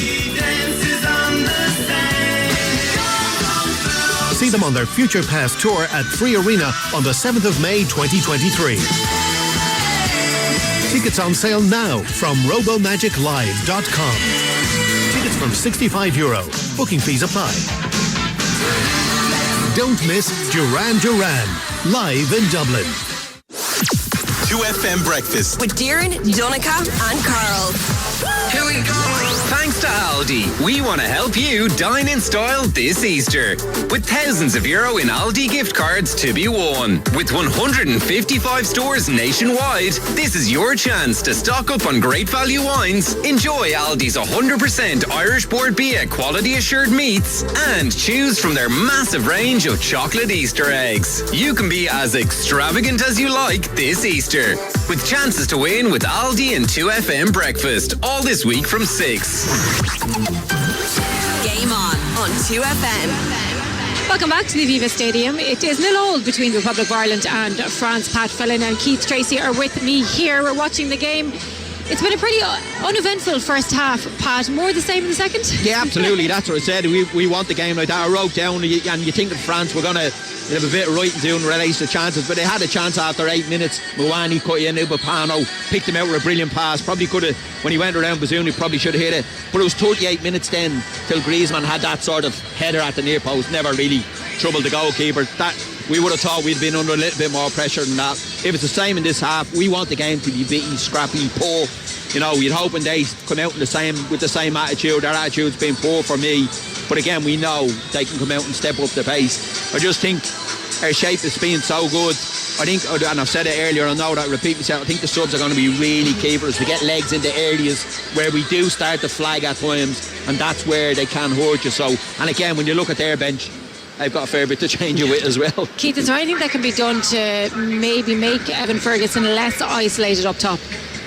Yeah, well, you can put Obafemi up there with him, or maybe get Benny a little bit closer. But if we do that, there's holes starting to appear in other areas of the pitch. So I'd be very reluctant to do that, because we're expending an awful lot of energy keeping the French out. If we start getting a little bit greedy and maybe thinking we'll go and play a little bit more offensive, we could just get hit with a counter punch. And look, I'd be very surprised if Griezmann, Mbappe, Rabiot, if they come out and they're as poor as they were in that first half. I'd be very, very surprised. Theo Hernandez has been awful. He's miscontrolling the ball, he's defending, he's made some very, very basic mistakes. So I expect to see a much better French team in the second half, but I'm sure the Irish will rise to it again. They would have got a lot of confidence out of the first 45 minutes. It's going to be difficult for Ferguson as well. He's probably one that we need to be looking at substitution wise, because he's worked so hard at that end of the pitch, and it's thankless at times. He's not getting real support to him. So again, it's how we change that. What do we get up the top end of the pitch? You know, the two wing backs we spoke of as well. There's so much work going on in them central areas as well. It's so important that, you know, when you start to see that flag, that you can get the changes made. Because like we said, if you don't, it can open up fairly quickly on you there. You'd imagine they'll come out with a completely different mindset and tempo to the game. Hopefully they don't, but you'd imagine, I would have thought he would give them a little bit of half time and say that's not good enough, the tempo to play. You're allowing her to get back into the shape. If you want to break them down, you got to move the ball quicker. But again, I'd like to see our set pieces be a little bit better, because that's, I think, a way in for us. Even though they're a big team as well, good delivery, you can have a real chance. We've got some big players as well, so same again in the second half for me. Scrappy, poor game, we'd be happy with. I didn't think we'd ever actually say that, but up against a team like France, it's totally understandable. And to be fair, Keith, the few times that France did look dangerous was when they moved the ball quicker. Yeah, when they moved the ball quickly, they have looked dangerous. The Upamecano pass they got Mawani in behind was really dangerous. I'm really surprised Mawani didn't hit it with his after he had his first touch. He goes around Bazunu, the goal is open for him to hit it with his left foot. He takes a misstep, then the chance is gone. Bazunu does really well to stay on his feet and close the angle, but there was a chance there. And the French, for me, just look a half yard off it so far. So we've been really happy, really good with what we're doing. But like Pat says, we are going to tire them mentally. You're going to start thinking, now, will I go, will I not go? That distance looks a little bit harder to get there now, and you start second guessing yourselves when you're tired, and that's when them holes will appear. Okay, well, we do have a big second half to come. We're going to take a very quick break first though. Game on. Republic of Ireland versus France. Where'd you get that outfit? Shh. Okay, I'll tell you. Oxendales.ie, my best kept secret. They've just launched a new spring collection. Where? Oxendales. You must check out their website or app. I've refreshed my wardrobe with pieces that go with everything. On it. I'll keep it to myself better than you have, though. Oxendales is springing into this new season with wardrobe must-haves, basics and brands to take you from work to weekend fabulously. Shop on oxendales.ie or download the Oxendales app. 2FM Breakfast with Darren, Donica and Carl. On today's show, Donica told us how close he got to his former housemates. Myself and Matt Cox shared jocks. That's how tight you should be. No. Yes, 100%. We had a communal jock drawer, and that's how tight you should be with your housemate. No. I'd wear your jocks, Carl. No, you wouldn't. We share together. I'm not sharing jocks with you. I would gladly share jocks with you. You are. We're back tomorrow from 6. 2FM Breakfast. Sponsored by McDonald's. Made with quality Irish rashers and free-range Irish eggs. What could be better than a McDonald's bacon and egg McMuffin? Available every day until 11 a.m. Game on 2FM. Now, welcome back. The teams are just returning to the pitch. Let's rejoin our commentary team of John Kenny and Kenny Cunningham. You can hardly hear yourself think up here. The noise is so loud, and they're playing Metallica to G the crowd up as well. Enter Sandman, enter Mbappe, enter the Irish team who will be playing this second half into the Lansdowne Road end of the ground. No changes on either side I can see down at the sideline, so nobody to be brought on or off. So the Irish team remains as was. Gavin Bazunu in goal, Nathan Collins, John Egan, Darragh O'Shea, the back three. Wings are Seamus Coleman, Matt Doherty has played a very good first half. Josh Cullen, Jason Knight, Jason Malumbi, and then Chibdozie Okpeni and Evan Ferguson for the Republic of Ireland. Stats-wise, as our referee today, Arthur Diaz, has a funny word. They're laughing down there, but himself and Mbappe seems to be in good form. Too much laughing going on between them two, John. It's all that about. Anyway, Ireland playing at the Lansdowne Road end of the ground in the second half. It remains as we started 0-0. Kenny Cunningham with me today. Mike Magnan is the goalkeeper for France. Then they got Pavard, Konate, Upamecano and Hernandez across the back. Camavinga in the middle with Rabiot and Griezmann. Mbappe is on the left-hand side, Luani on the right, and in the middle it's Olivier Giroud. They made 3 changes from the side, which whooped the Netherlands 4-0 on Friday. We're into the second half now, and it's Ireland playing in the green strip against the team in white. France playing of their away gear, and Coleman takes a quick throw, plays it inside towards Ogbene, but he loses possession there. Oh, that's a very strong challenge between Griezmann and Malumbi. I thought Griezmann was a little late there, but thankfully Malumbi's all right. He says something to the referee, but he's okay, and he's back on his feet now again after that strong challenge. How do you see the second half going then? More of the same? Oh, let's hope so, John. And that's the plan, I would have thought, from Stephen Kenny at half-time. Expect the reaction from the French how to start this second half. Can't be as poor as they were first half in terms of their attitude and the quality of their passing. Yeah, that's good from Malumbi, who's 23 years of age now, the man from Cappoquin. Just stepped inside Mbappe there, and again went down early, and a free kick. That was a very strong challenge there between Griezmann and old Malumbi. School, John, old school. That stud shown from both players, not pulling out. Good to see both of them weren't complaining, picked themselves up. But you're right, great defending there from Jason Malumbi, 10 yards outside his own box. Mbappe driving on the inside, recognising it's his responsibility to drive out and go and deal with him from that kind of central midfield area. Oh, nice turn from Knight. Just pulled himself away from the players. Bit of naivety there from Evan Ferguson, I thought. He tried to flick one around the corner. If he'd even done that, there was nobody behind him, so maybe it would have been better just to take it in. But anyway, Ireland still have the ball midway inside their own half of the field, and we're in the 47th minute. Back to Gavin Bazunu, the 21-year-old, earning his 14th cap tonight, the man from Fairhouse in Dublin. John Kenny and Kenny Cunningham here with Marie Crowe, bringing you live coverage of this game. It's Group B qualifier. Half-time in the other match sees the Netherlands leading Gibraltar by 1-0. Here's Seamus Coleman, midway inside the Irish half of the field, urging Ogbene towards him, and he does that. Ogbene turns into two Frenchmen, but does well to retain possession and play it into Malombi. Malombi out to that far side now to Dara O'Shea. O'Shea in turn plays it out to Matt Doherty. He's not playing in his accustomed position on the right-hand side. He's down the left-hand side, Doherty, but a very good first half. Yeah, played a fair chunk of his club football left wing back though, John, so he's very comfortable there. Now he's predominantly right-footed, but it's no problem from out there. And very comfortable as well, driving on the inside on the strong right side. Hernandez and Ogbene continue their personal duel, and Ogbene wins that. That's 3-0, I think. He just tried to flick one round the corner. The ball had gone. Hernandez clipped his ankles. I can't believe what I'm saying from Hernandez. Awful stuff. You know, this level of football, the amount of cheap fouls that he's given away, even there, just kind of lunging forward, is absolutely nothing. Tackle from the French left-back.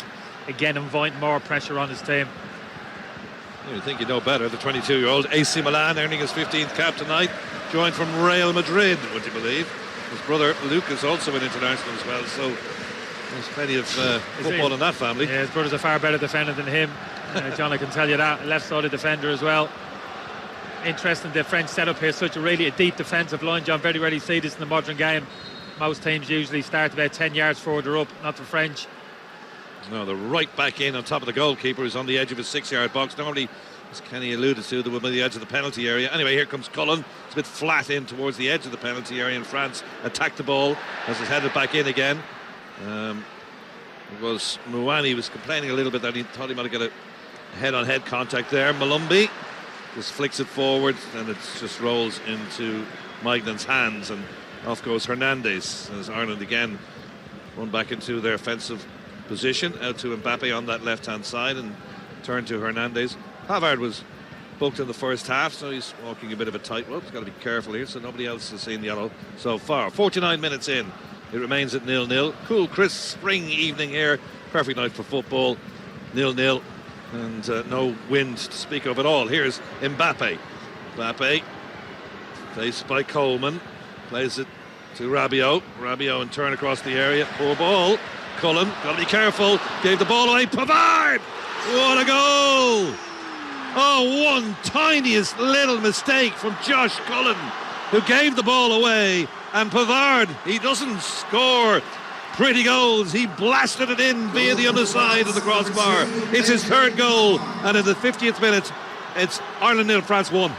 Oh, don't we wish now Didier Deschamps had taken Pavard off at half-time, had a pretty miserable first half. The French right back, but showed his quality here, John. You're right, he has scored some spectacular goals in a French jersey during his career, and none better than this. France actually give the ball away cheaply to us on the edge of the box. You're right, Josh Cullen in possession, and it's just a sloppy pass and almost a blind pass. 5 yards outside our penalty box. Pavard reads it, steps in front of Jason Knight, I think it is, and he could have passed the ball. The easy option would have been just to lay Mouani in on his right-hand side, but he has that confidence, John, in his technique. Actually drove it into almost the top corner on the underside with a crossbar. Literally no chance for Gavin Bazunu, but yeah, big mistake from Ireland's point of view. Forced one, really, John, the whole game. We've been so good in those situations in the first half, not taking any risk with our passing, playing from back to front if we had to. No square passes in and around our penalty box where the ball could be pinched and we'd invite pressure. That was the first time it's happened, really, and the French have pounced and made us pay. Oh, that's the danger. Lesser sides wouldn't have been able to do that as well as they did. I thought Dara O'Shea was a bit premature turning his back on the ball too. If he'd actually stayed square up, it might have hit him in the chest. Here's Ireland at the far end, and the shot's deflected away off Jason Knight. Immediate response from Ireland. They've got their fourth corner. Yeah, it is a good response. Seamus doing the right thing, trying to put the ball first time into the box. Jason Knight gets on his swivels, gets a shot off quickly. Why not? Off the back of Upamecano for a corner. Cullen will be kicking himself. Really will. That was a sloppy pass across the area. We did mention in the first half that Ireland did it once as well and nearly paid the price there, but you can't be playing it across the area like that.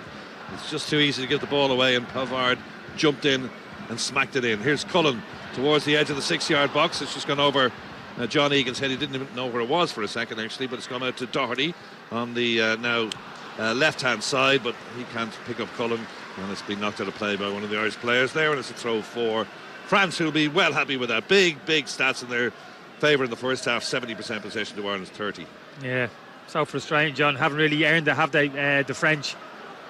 But yeah, indication of the quality which they have, the kind of individual talent, very much outsourced for the majority of this game. But that one moment of individual quality from the right back of all people has made the difference. Just can't get too disheartened now, John. The Irish players keep their heads up. Cullen in particular, he's got to be mentally strong, put that out of his mind. That's not easy to do. Just focus on the job in hand. It's gone now, move on. Here is Mbappe, just inside the Irish half of the field. And turn to Meccano, and then towards the edge of the area. Giroud's had a very quiet game, and it's a very poor layoff ball as well. And he was lucky that Camavinga was able to pick it up, and here's Mbappe moving in field, himself and Griezmann exchanging passes. Now to the far side it goes, and back towards Camavinga again. Born in Angola in a refugee camp.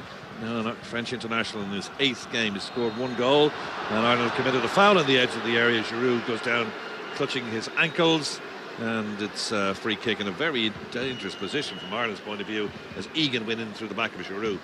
Yeah, I can understand maybe a bit of frustration there from John Egan's team. 1-0 behind now, wanting to win back possession, disrupt those French attacks. So he succeeded there in making contact with Giroud standing foot. It's a great position from the French in it, John. Was that 5 yards outside the penalty box? And yeah, Mbappe, obviously Griezmann over the ball. Be paper, scissors, stone, win it between the two of them. Who's going to take this who's one? The captain?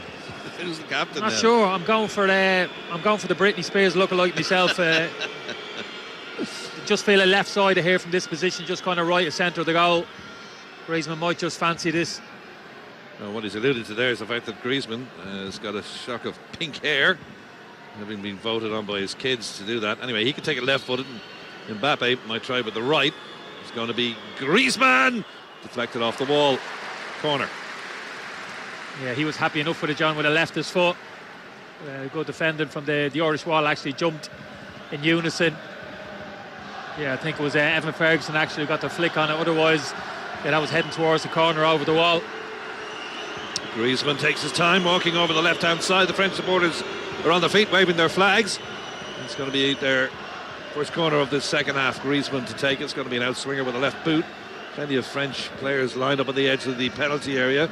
Distribution towards the edge of the 6-yard box. Bazunu decides to stay on his line as the ball ping-pongs around the area, and this time Josh Cullen gets a big boot to it and launches it downfield. Ever willing Jason Malumbi tries to chase it down, but Ireland now get a chance to regroup. Hernandez, all the time in the world now. Goal coming in the 50th minute. What a finish it was to Pavard. Did mention the fact that, you probably know this already, that the World Cup winner, goal of the tournament in the 4-3 win over Argentina back in 2018, that curling shot. Oh, that was it, John. Beautiful that was it. Goal. Fizzer, wasn't it, outside of his right foot? I think I remember it from distance, probably a bit further out than that one. That was almost a tap in for him, wasn't it? That one we just saw there at the edge of the penalty box. But even still, I mean, the power, John, that he got in it, the kind of the replay really doesn't do it justice to slow-mo. We were watching it here first of all. Absolutely rocketed into that. It wasn't even in the top corner, John. You look at the replay, it's probably about 2 or 3 yards inside the post, but still absolutely no chance for Gavin Bazunu. No, so O'Shea, I thought, turned his back on the ball too quickly, and it actually just went by his back, rather than maybe hitting him on the chest or deflecting on the chest, but it was coming at him at such a pace as well. It's just a natural instinct to just get out of the way of the ball, and Bazunu had absolutely no chance. That was a wonderful finish it was. So it's 1-0 France, and we're in the 56th minute. Coleman, little cushion layoff ball to Ogbene. Ireland trying to get back into this game. Coleman down the throat of Hernandez and gets it clear. Up to Mbappe. Has his own personal duel there with Nathan Collins, which the French captain wins. And the little shrill of the whistle from Martha Diaz from Portugal, our referee, gives the foul to France, who get on with the play pretty quickly. Pavard, the goal scorer, plays it out that far side. Here's Griezmann and Pavard again. So they can play a little bit of cushioned and fancy football because they've got their lead goal. They had a lot of possession in the first half without really creating anything. Just one little half chance for Mouani. Ireland defended really well, but it just shows you cannot make mistakes against this class of side and expect to get away with it. Interception by Konate. He can't drive forward, and good to hear the Irish supporters now raising their voices again. They'd have been impressed with the goal, but not impressed the way that it led up to it. Matt Doherty does very well to get back and cushion the header to Magnan. And it's Nathan Collins under a bit of pressure here now from Giroud. He's got to turn it back to Bazunu. In towards Malumbi. It's in the Irish penalty. Just got to be careful here. And Seamus Coleman hugging that left-hand touchline does well. Holds the ball up towards Ogbene. Ogbene pulls away from his man. This could be good for Ireland if they can get the ball across the area. There's 2 to aim at. It's gone to the far side. A chance for Ireland to get a shot in. And it's charged down from Jason Knight. That was the first big, really promising move from Ireland, but no end product to it. But they did really well to move it from one side of the pitch to the other. Here comes Doherty bursting forward in towards Ferguson. Ferguson denied in the end by Magnan. Better from Ireland though. Oh, far better, John. Our best passage of play in the whole game, playing out under pressure. 10 yards from our own byline. Worked the ball brilliantly down the right hand side. Ogbene just dropped his shoulder, and Upa McCann over on the halfway line drove into the space. Thought potentially could have played the ball earlier into Evan Ferguson, who found a bit of space on the inside. He didn't. Johnny took the extra touch, but to be fair to him, got his head up then and found Jason Knight in possession on the edge of the box. Thought Matt Doherty maybe might have offered himself up on the overlap for a ball on the outside, but Jason Knight only one thing in his mind, come on the inside and get the shot off. French got players back and made the block, but great football from Ireland playing out. Great confidence. Great to see it as well. Netherlands 2, Gibraltar 0, incidentally, the other match in Group B tonight. Memphis Depay up the scoring on 23. And the second goal, Nathan Ake on 50. 50 minutes of the goal here from Pavard. Here's Griezmann into Mbappe on the edge of the area, stands on the ball. Lots of cheers and jeers for the great one putting his foot on the ball. Isn't that a great game tonight, actually, Mbappe? It's a bit lacklustre. Now, we know what he can do, but up to this point. Yeah, I don't think he's been as good as that, John, to be honest with you. Lacklustre. You're doing him a favour there. Way off for me so far in the game, as have a number of the French players that have to be honest. Griezmann's been on the periphery of the game. You know, Giroud, not unsurprisingly for him, doesn't get himself overly involved. You know, Camavinga, huge fan of him, but again, hasn't dominated in there. So, yeah, nowhere near the French were. The French performance certainly against the Dutch, and that's what we're hoping for, John. That like a little bit of a lacklustre attitude from the French, and we saw that first half. Certainly gave us a bit of encouragement going into the dressing room at half time, but yeah, you wouldn't say it was a massive turnaround in terms of the French attitude at the start of the second half, and certainly the goal wasn't coming. Like, no need to reference again, and unfortunately individual error has cost us, but it's been a decent reaction from the Irish players, not feeling sorry for themselves, shown a good attitude since then. We're still very much in the game. Hour gone. Republic of Ireland 0, France 1.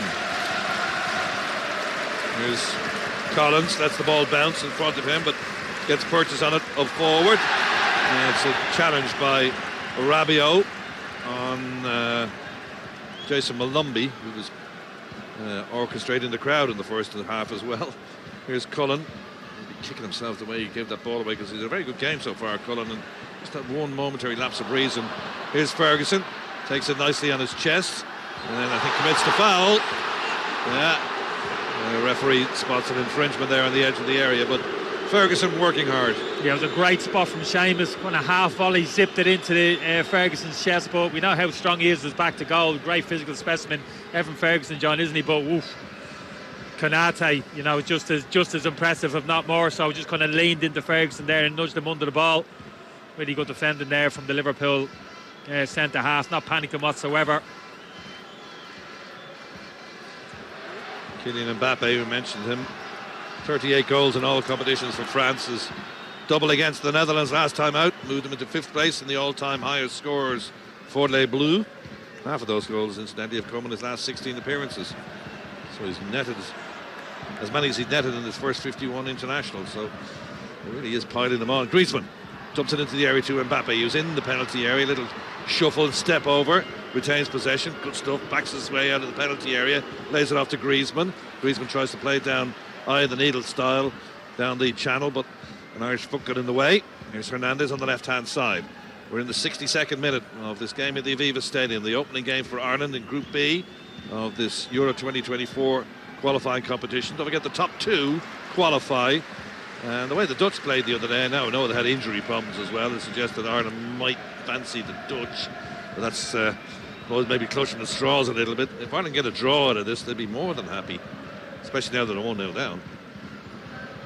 Yeah, I think we all know the dynamic of the group and the strength of the French in particular. The Dutch I wouldn't put on the same level as this French team. They displayed that obviously a couple of days ago. You're probably right, John. I think realistically we might be looking to fight it out against the Dutch for that second spot, although still very early in the group, we know that. Yeah, Greece also involved in Gibraltar, and they should be the whipping boys. Here's Camavinga, midway inside the Irish half of the field. French still wave their flags in the Havelock Square end. There's a huge banner right above their head that says "Come on, Ireland." That's what we're all hoping for. Nice ball to Hernandez on the left-hand side. Plays it across the area to Griezmann. I thought Griezmann could have taken it on his chest and controlled that, but he just headed back towards Giroud, but didn't arrive. But he had plenty of time to take that down, but he decided to just play it into the area. Maybe lost a little bit of possession there in terms of what he was trying to do, but Camavinga picks it up, and Camavinga can spray it out again, and let's start again on the left-hand side with Hernandez. So Benny comes to meet him inside to Rabiot and Hernandez exchanging passes. 63 minutes. Ireland 0, France 1. Rabiot into Picano, the 24-year-old from Bayern Munich. 5 appearances at the World Cup, including the final. He's had to overcome a lot in his life. Deon Picano, dyslexia, and he's worked really hard apparently to turn his life around. 24 years of age, French international and playing with the biggest clubs in Germany. Griezmann just for a second he was going to get through there, but the referee had spotted an infringement on the edge of the area. I think he just want to let the play go on, but the French player has been decked, and it's a free kick to France. Yeah, it's a good play again from Mawani. Ball played into his feet. He knows the pressure's coming from behind from Matt Doherty. He just pops it around the corner with the outside of his right foot into the feet of Griezmann, looking for the 1-2, but he gets put on his backside. And the referee done the right thing, trying to allow the advantage to begin with, but it was the right decision to bring it back and give a free kick to the French. Substitutions, and they're translating for us as well, which is great. Moussa Diaby of Bayer Leverkusen on for his 9th cap. Giroud's coming off. He didn't do anything in this game. So it's going to be Evan Ferguson coming off, and Adam Ida of Norwich on for his 14th cap. Ida was considered a doubt for this game, but somehow he's managed to overcome his injury problems. Ferguson worked hard without getting really much out of this game today, so let's see what Ida can do. Yeah, it's the right decision, John. Just looking at Evan, the last kind of 10 minutes there, real struggle for him out of possession in terms of moving across the pitch. That's understandable in terms of the shift that he's put in. So yeah, right decision for me from Stephen Kenny. He looked absolutely knackered when he came off. Griezmann dumps it over the top. Mbappe goes to ground, claiming a penalty, no chance. And the referee just waves it on as Bazunu collected it. Boos from the crowd. Here's Cullen, 65 on the clock. 4 substitutions then. Diaby from Bayer Leverkusen on for Olivier Giroud, and Adam Ida of Norwich on for his 14th cap.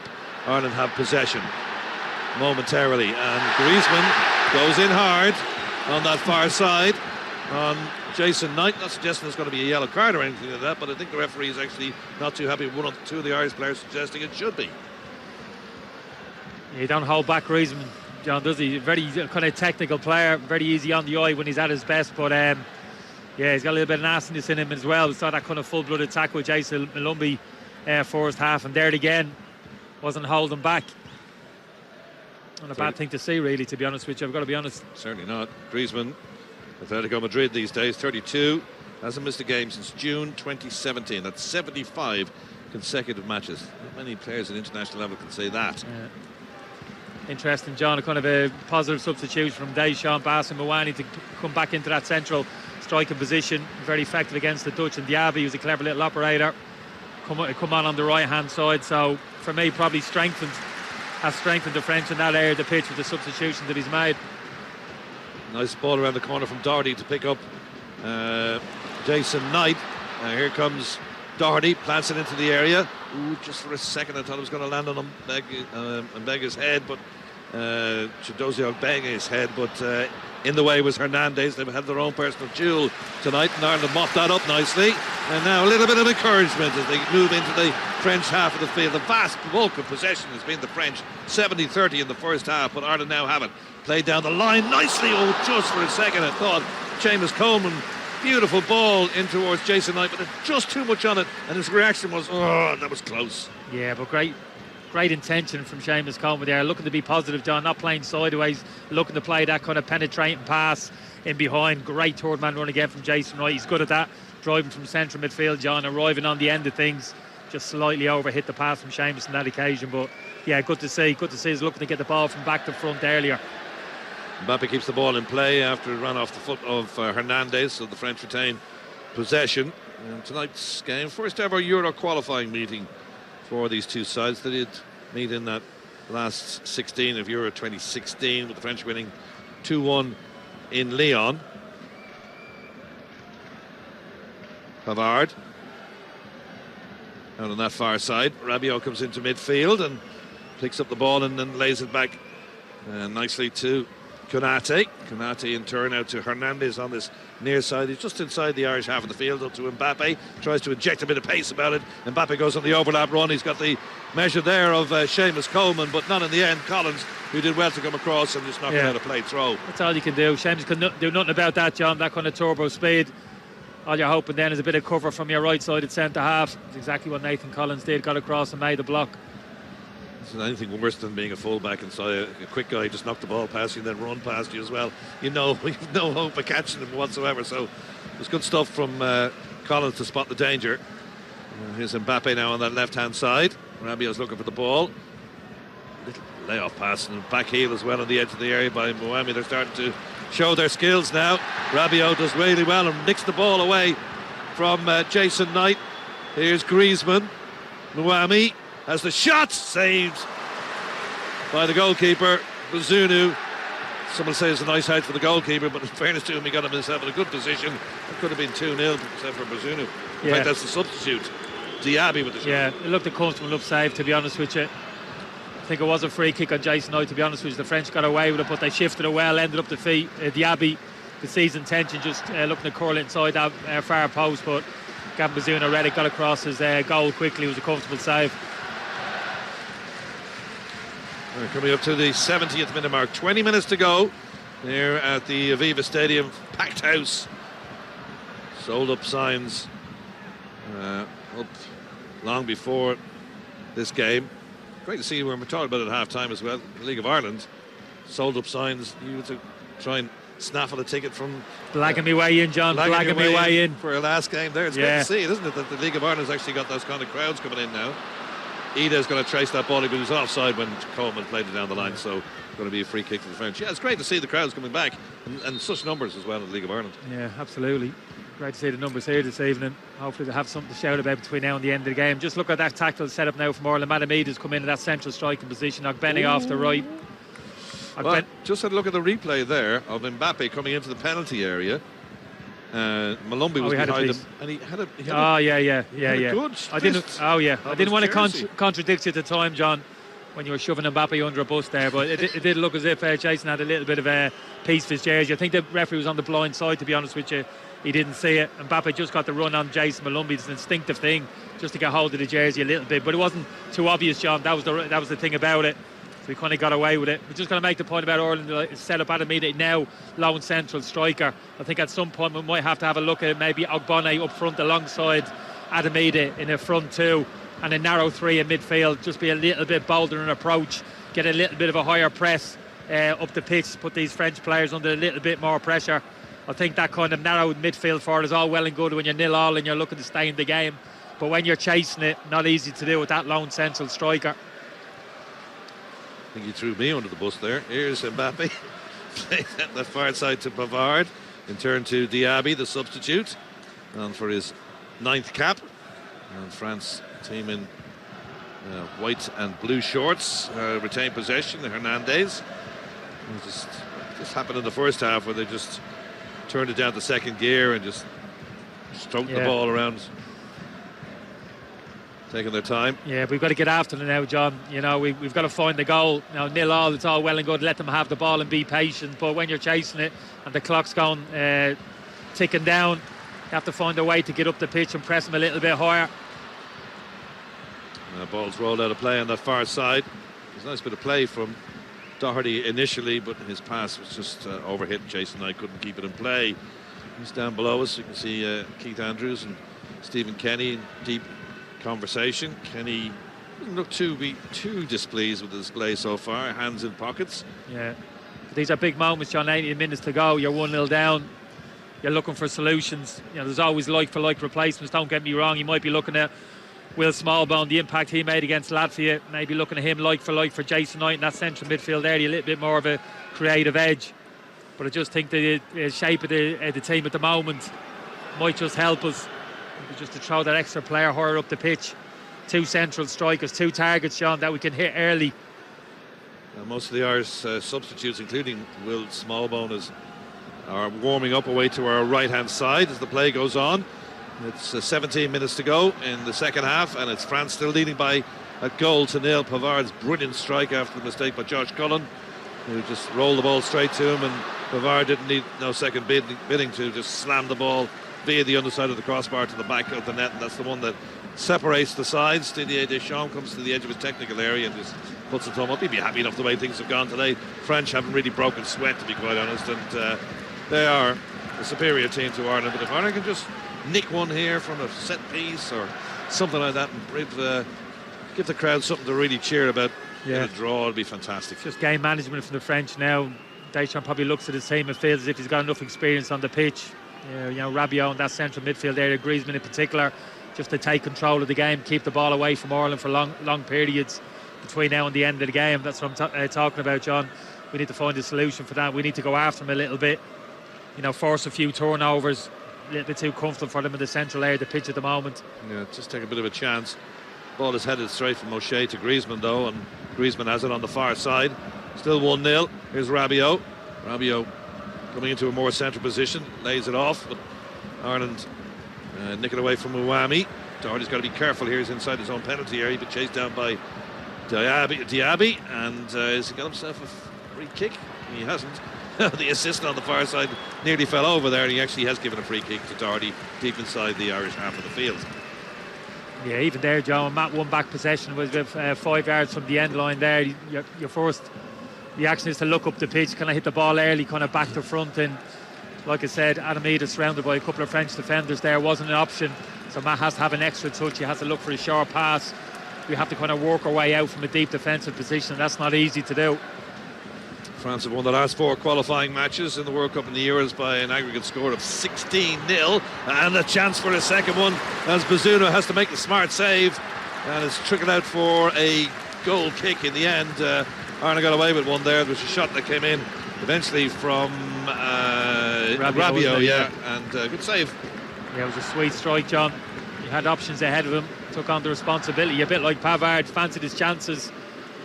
It was a save you'd expect Gavin Bazunu to make, but it wasn't an easy one, just kind of dipping in front of him, John. A lot of power on it, done well to get a good hand on it and push it away.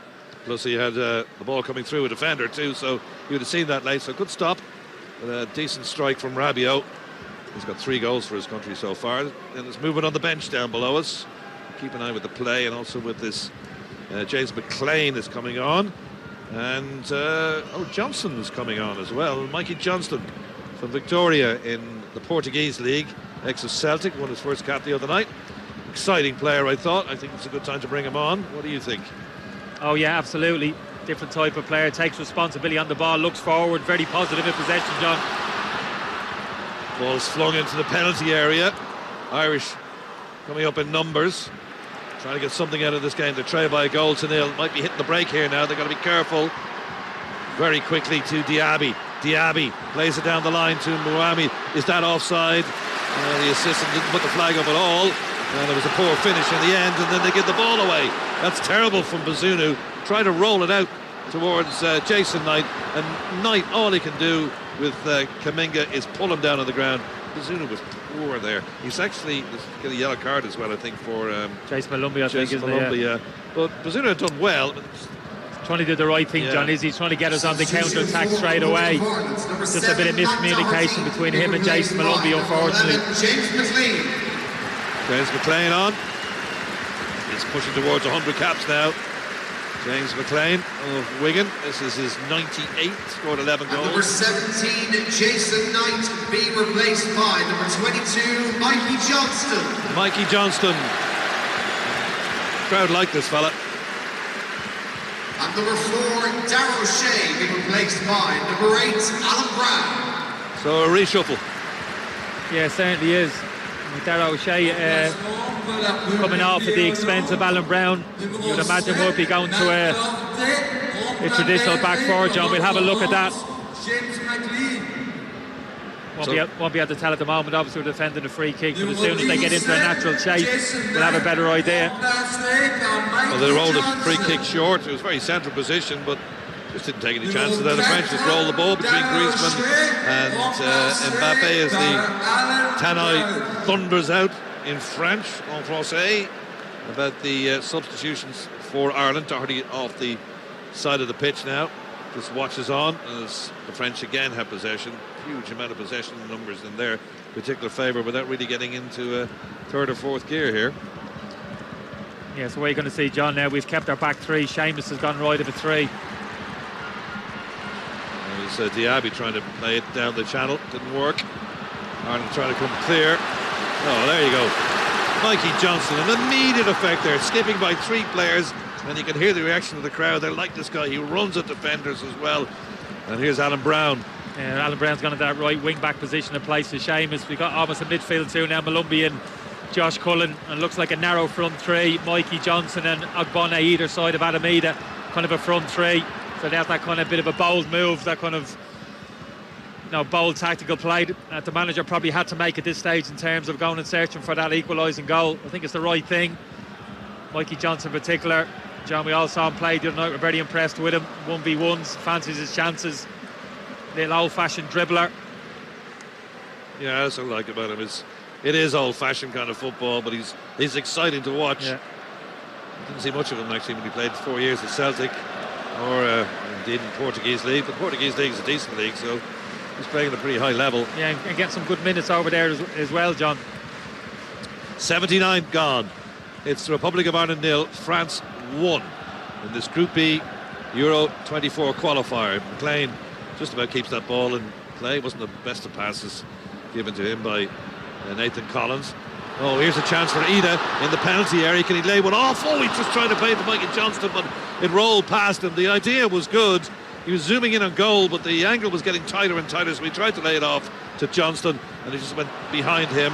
And now at the other end, Ireland worked tigerously to get the ball back. Here's Ogbene. Outside of him is John Egan. John Egan out that right-hand side, tries to play it down between Hernandez and Ogbene. Now, Ogbene just got to stand his ground here, don't be silly and give away a foul. So the French are able to work it out nicely from defence, Picano, but they didn't get the free they were looking for, but they're breaking quickly. And a ball dumped over the top by Muami, tried to play it into the path of Diaby. It didn't work. 10 minutes to go, Kenny Cunningham. We have to take some calculated gambles now, John. We've got to send players up the pitch. We've got to press the ball high up the pitch. That means leaving a little bit of space in behind, but it's something we have to do now. Have to be brave enough to go and chase this equalising goal. Substitutions coming on for the French now as well. Benjamin Pavard being replaced by number 5, Jules Condé. Jules Condé of Barcelona on for his 19th cap.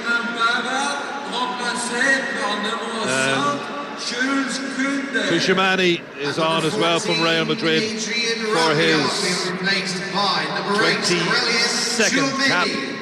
He's got 3 goals, or 2 goals for his country so far. Played in the match against the Netherlands, but not in the team tonight. Pavard is one of those goals off. That goal scorer, Pavard, booked in the first half, but what a finish from him. Yeah, certainly was. Got himself out of jail a little bit, John. His overall performance wasn't overly impressive. Koundé for me is the better defender, much more solid 1v1 situations. So he'll strengthen him, I think, in that area of the pitch. And Tousmani, we know his quality in that central area of the pitch as well. Just an indication there, the strength of the French bench. Little funny moment there as Ogbene tried to get the ball in play and bouncing off the corner flag. Here's Cullen on the edge of the area. Brown avoids the run of Ogbene. Can he keep it in? Yes, he can. Keeps it in play too, by the fact the ball bounced into the penalty area to Malumbi, who hit it first time, but two French defenders between them put the ball into play. Corner Ireland though. Yeah, but good to see all the Irish players in the box, John. 5 players in the box. That ball broke to Jason Malumbi, and that's what happens. It's not just luck when you commit players into the box. Better opportunities, better chances of the ball falling to a green jersey. It's tight, it's tense. Can Ireland dig themselves out a result here? It's going to be McLean to take it. He actually says the assistant get out of the way. Takes his corner now, left foot, it's the poor one. You have to beat the man at the front post, and Griezmann said thanks very much and just headed it away. And now the French try to break. This is the danger here from Ireland's point of view, as the French break quickly down towards Muami. Good stuff from Seamus Coleman, came an awful long way across. The Irish captain showed great leadership there. Coleman leading by example to take the ball, having gone from the right hand side to the left. You're right, John. He's had a fine performance tonight, showed all his experience. Good indicator of it there again. Sensed the run from Muani in behind, got himself across quickly into the space and dealt with it. Looks very comfortable playing that role right side of a 3, probably his best position at the moment, this stage of his career. Alan Brown, one of substitutions today. Brown's from Preston, is on for his 29th cap. 5 goals to his credit. Boy, would he love to get another one.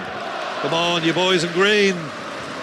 Now around the grounds, 83 up to Ida it goes. 83 minutes that is. Ida wearing 10 out on that left hand side, needs support now. Loads it inside to McLean in the penalty area. Oh, it nicked away off one of the French defenders. I don't know whether that got in, but it was close. Corner. Great football from Ireland, great hold up play for me. They're getting his head up, feeding James McLean on the inside. Block shot, wasn't it? Out for yet another corner kick for Ireland. More pressure.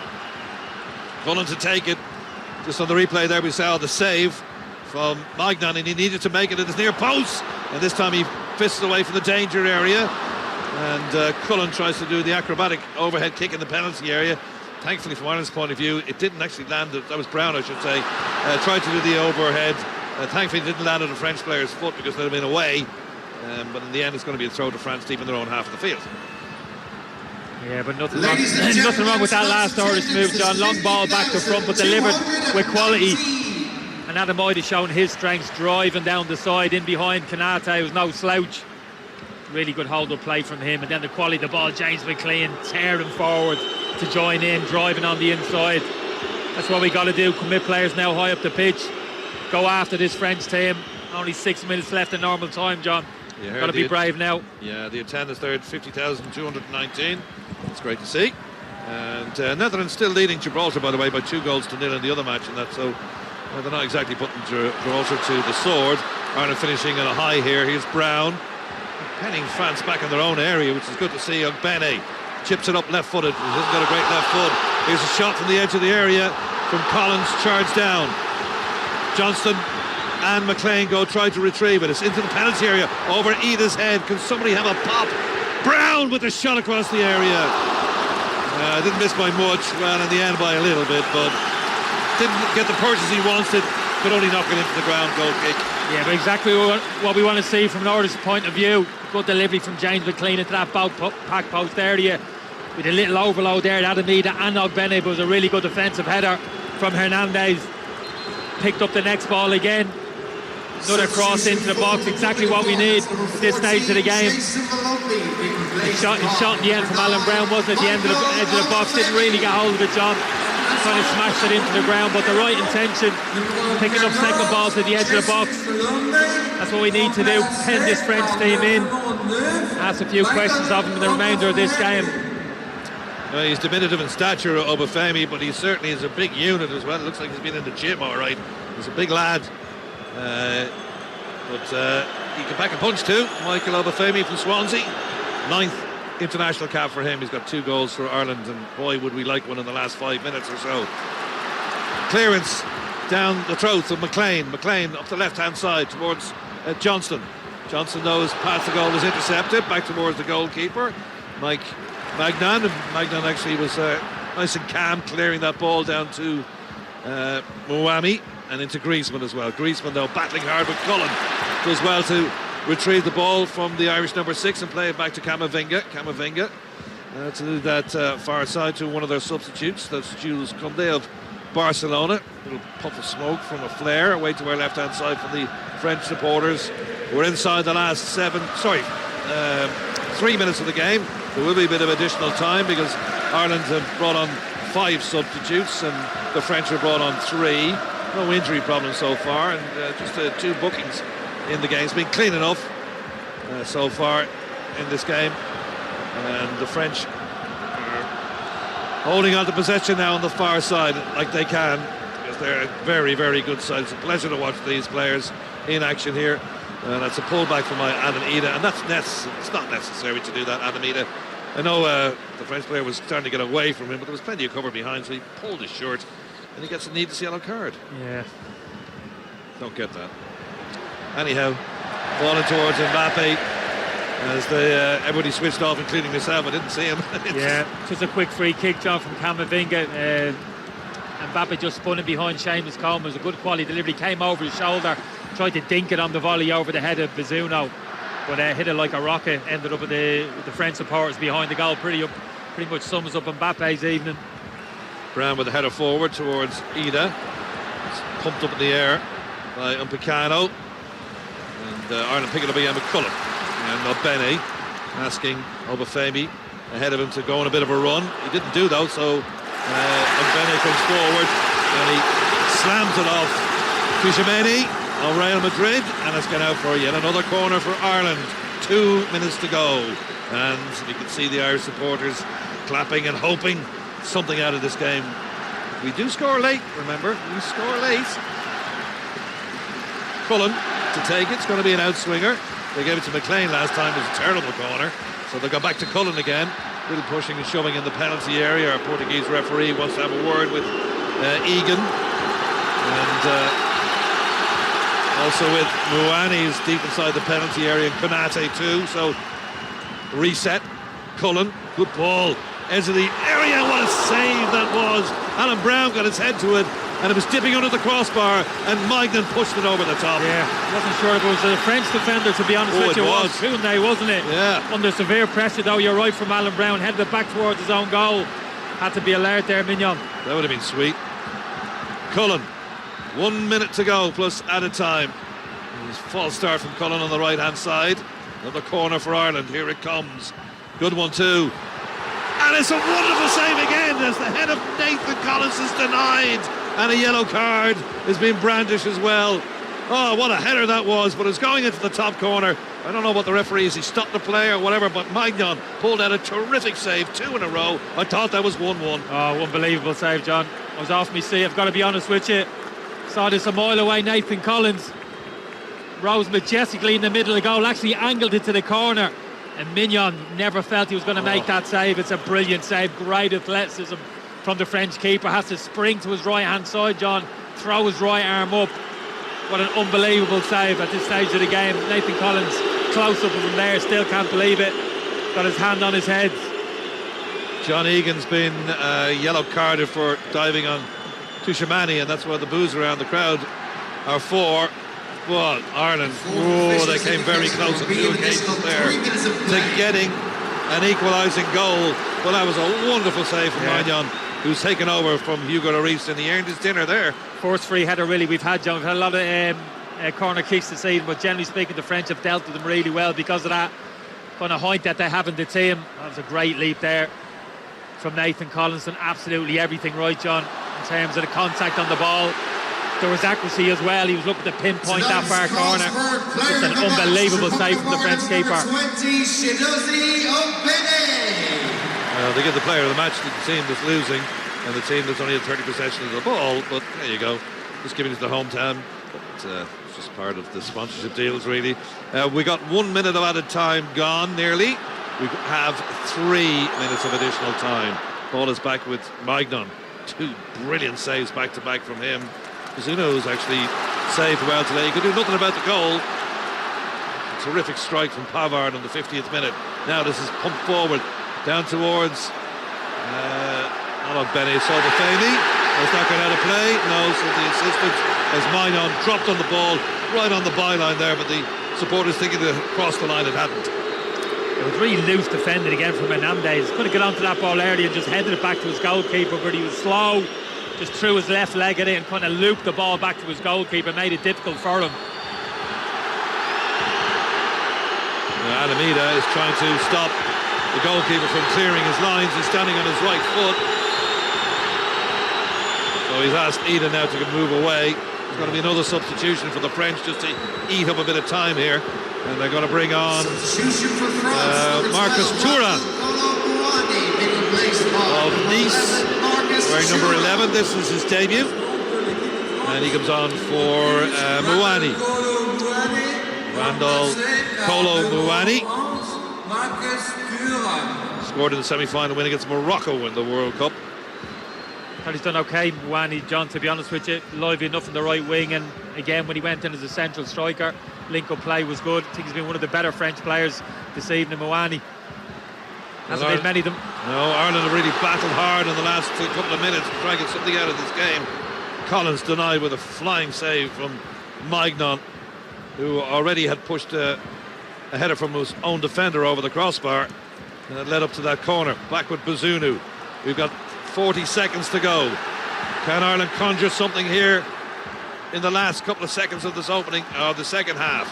Back to Ogbeni it goes. Here's Brown. He was shouted at by the crowd that Mbappe was behind him.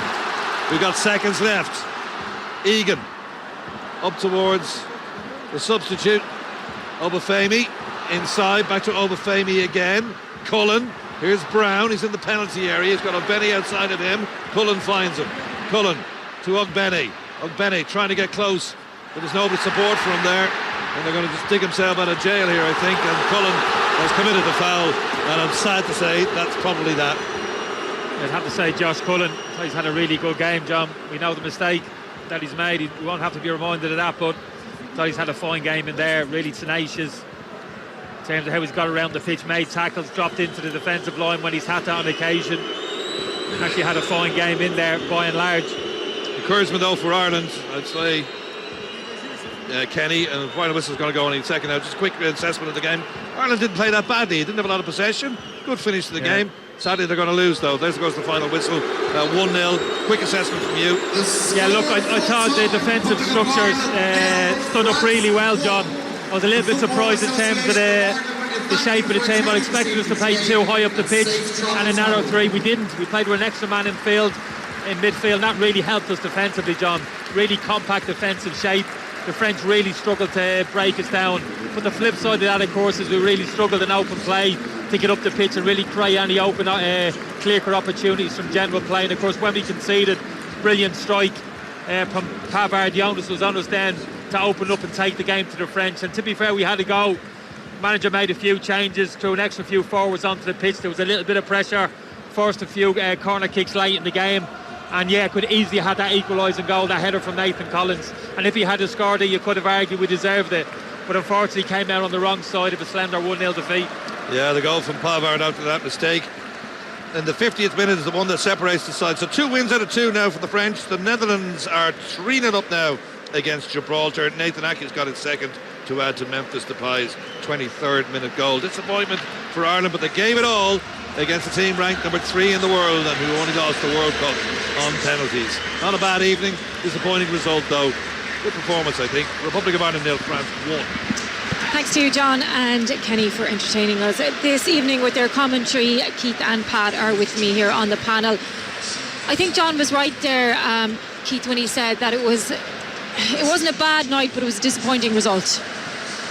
Yeah, it wasn't a bad night. I think we have to take the opposition into account, and the opposition are top 1, top 2, 3 in the world. So although they had an off night, they still had an awful lot of weapons. You see the goal they scored with Pavard. You know, that's a right back. Right backs aren't usually known for being able to strike a ball as well as that, but they have danger all over the park. And at international level, it really is just fine margins. We were brilliant for most of the night. It's a big mistake from Cullen. He shouldn't play a sideways ball on the edge of your own 18-yard box. Pavard picks it up, puts it in the back of the net. But apart from that, I thought we were excellent. Collins with the header at the very end almost nicks a point for us. And that's the only way we were going to get at it, was to defend really well, keep our shape, walk right through the roof from everybody. Desire, passion, we had the lot, just couldn't get on the score sheet. And the only negative, if we're going to nitpick, is that I think that's the only save that the French goalkeeper made, was the Collins header towards the very end. But look, that really is nitpicking. We managed to keep the French out. The French were very poor, but I credit us with that. Seamus Coleman, the captain, looked excellent as well. A lot of big performances in there. Not so much in an attacking fence, but we can build on that going forward. And I'm sure Stephen Kenny will be saying now in the dressing room that the standard is set. That's the work rate we have to get to every single match. If we work like that, we will get stuff out of the remainder of the group. We won't play France every game. You get the sense that that's what Stephen Kenny wants the team to be about, Pat, the way they played there tonight. OK, they didn't create that many chances, but you still felt like there was a big moment in them. Oh, absolutely. I think he'd be delighted with the performance. You know, we always said we were going to have to give up a lot of the game, a lot of the pitch at times against a really talented French team. They didn't get anywhere near the levels we expect from them. But from their point of view, if you're looking at from Stevens, the shape of the team was really good. The setup of the team was really good. You know, we kept it tight for as long as we could, and then we had a little go at the end where he made a lot of changes to it, put a lot of attacking players on the pitch, and nearly got his reward out the set piece. Brilliant save from Collins' header. But I think he knows we can do that. I don't think that's the issue for us. I think it's the other side of it, is when we have the ball is the issue, and that's the bit we've got. Well, maybe that is us. That we should be doing. Yeah, well, you know, you're not gonna come and play against Gibraltar, Greece like that. You know, they're not gonna have as much possession. We're not going up against better quality like we have tonight. I think, like I said, the shape of the team is really good tonight. I also think you look at it, we need a settled team. There's too many changes at time for me as well in Stephen's team. It seems to bring people into the cold. That back five to me looks really strong. Obviously the goalkeeper as well. I'd just like to see a stable, settled side for a period of time. I like the Ferguson Beignet partnership as well going forward. Difficult for them tonight. They've had to work really hard, lived on scraps, but they did after us as well. I thought Seamus Coleman was exceptional tonight. I thought he really was, up against, you know, so much talent, but very, very clever, professional the way he played the game tonight, full of energy as well. Just a pity we didn't nick that last chance. But the good thing, you come out here with confidence, you know, that you've gone toe to toe with the French, you've matched them in most areas, you know, you've given away, and as Keith said, the one mistake we made in the game, and Cullen was good in the game, so it'd be, you know, don't be labelling them, but it's the one, you know, a schoolboy level, don't play a square ball across your own box, and he gets picked off, and just the pace of the ball is not enough. But what a finish as well from a right back. It's not a bad strike. Yeah, it really was. And look, let's take a moment to talk about Mbappe, or maybe the lack of Mbappe's presence and what Coleman was able to do, because there was so much concern heading into this game that he was going to dismantle anything that Stephen Kenny was putting in front of him, but he wasn't able to do that today. I know he at times can have an off night, but still I feel that Seamus Coleman played such a huge role in Mbappe having that off night. I think that's the question mark over Mbappe, isn't it? That bit of the game, we know, you've seen the one time he opened up on the left hand side, you thought, oh, what pace, but then you've seen the other stuff, you know, looks half interested, disinterested, sloppy passing, walking around the pitch. And that's always a question mark around him at the moment for me. When you look at the top players over a long period of time, it's that desire, that attitude.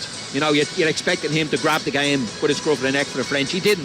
We've seen him at the World Cup doing that a few times, but scored brilliant goals. You know, so that's where he is. He's moody at times, but he's an exceptional talent. But we marshal him well tonight. Seamus Coleman, stay asleep tonight, Seamus, all right. Absolutely. You need a good bath or whatever, and a proper rub, and get to bed early, because that's a big shift from thought. He's brilliant. Yeah, and you mentioned as well, Keith, beforehand, just the mental exhaustion that's going to come with trying to play the role like he played, and really like that they all played. I know Cullen did make that mistake, but for most of the game they were doing exactly what they were supposed to do, and they didn't give that inch.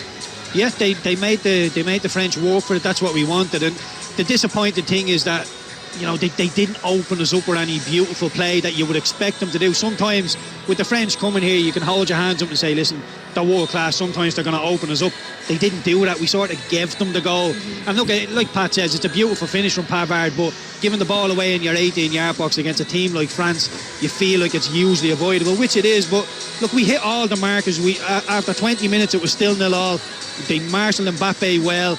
Giroud didn't really get a touch. He got taken off, and with 20 minutes to go, going into the home straight, we're still in the game, and that was the big one for me. Although it wasn't pretty, we played a hybrid approach. We played long at times, Evan Ferguson spinning into the channel. I thought it was good, smart play, and we took a lot of France's weapons away from them, not overplaying at the back. And look, so many of their players had an off day today, with Griezmann, Mbappe, Giroud, Rabiot, And again, I credit all of the Ireland players with that. You know, these players don't turn up and have off days. You have to force them into it. And again, really, really well done from Ireland. You know, to moving forward, Marie, I want to see a little bit more going forward. But as I say, we won't see teams with the weapons of France coming every day. Yeah, well, they did get forward when Stephen Kenny made all those changes. He made 4 changes at the same time. Obafemi, Brown, McLean and Mikey Johnston all came on. And we did see a little bit more action going forward then, Pat. No, absolutely. Like I said, you know, the game plan would have been stay in the game for as long as we can, and then we'll have a right go, throw the kitchen sink if you want. And we did that in the last 10-12 minutes. We made the changes, changed the shape of the team a little bit. You know, got more attacking players on the pitch, and probably the best chance of the game was Collins' header. If you look at it, it's a wonderful save, absolutely brilliant save. He's clawed out in the top corner, you know. But I think even though we're happy with the performance and that we've matched France for long, you'd be disappointed because, you know, I'm not saying they were there for the taking tonight, they weren't at it tonight. Yeah. And that's the bit we spoke at the start. If we're to have a chance against these type of teams, they've got to be below par. Goalkeeper didn't have to do too much tonight, for us to be fair.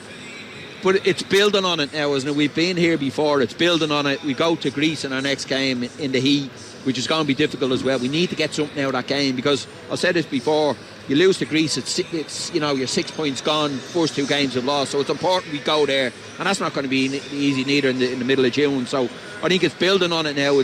And again, I'll go back to it, I'd like to see him leave the team alone a little bit at the moment. Don't make so many changes to it, and we have, you know, there's areas of the pitch combinations. I like that 3 centre halves, 2 wing backs.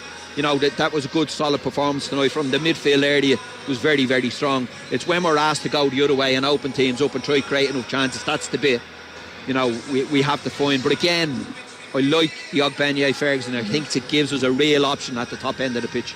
Yeah, well, we're going to take a very quick break. Stay with us. We do want to get into some more of what happened in that second half, particularly Ogbenye and his man of the match performance and what he can bring to this Ireland team. Stay with us. Game on. Republic of Ireland versus France.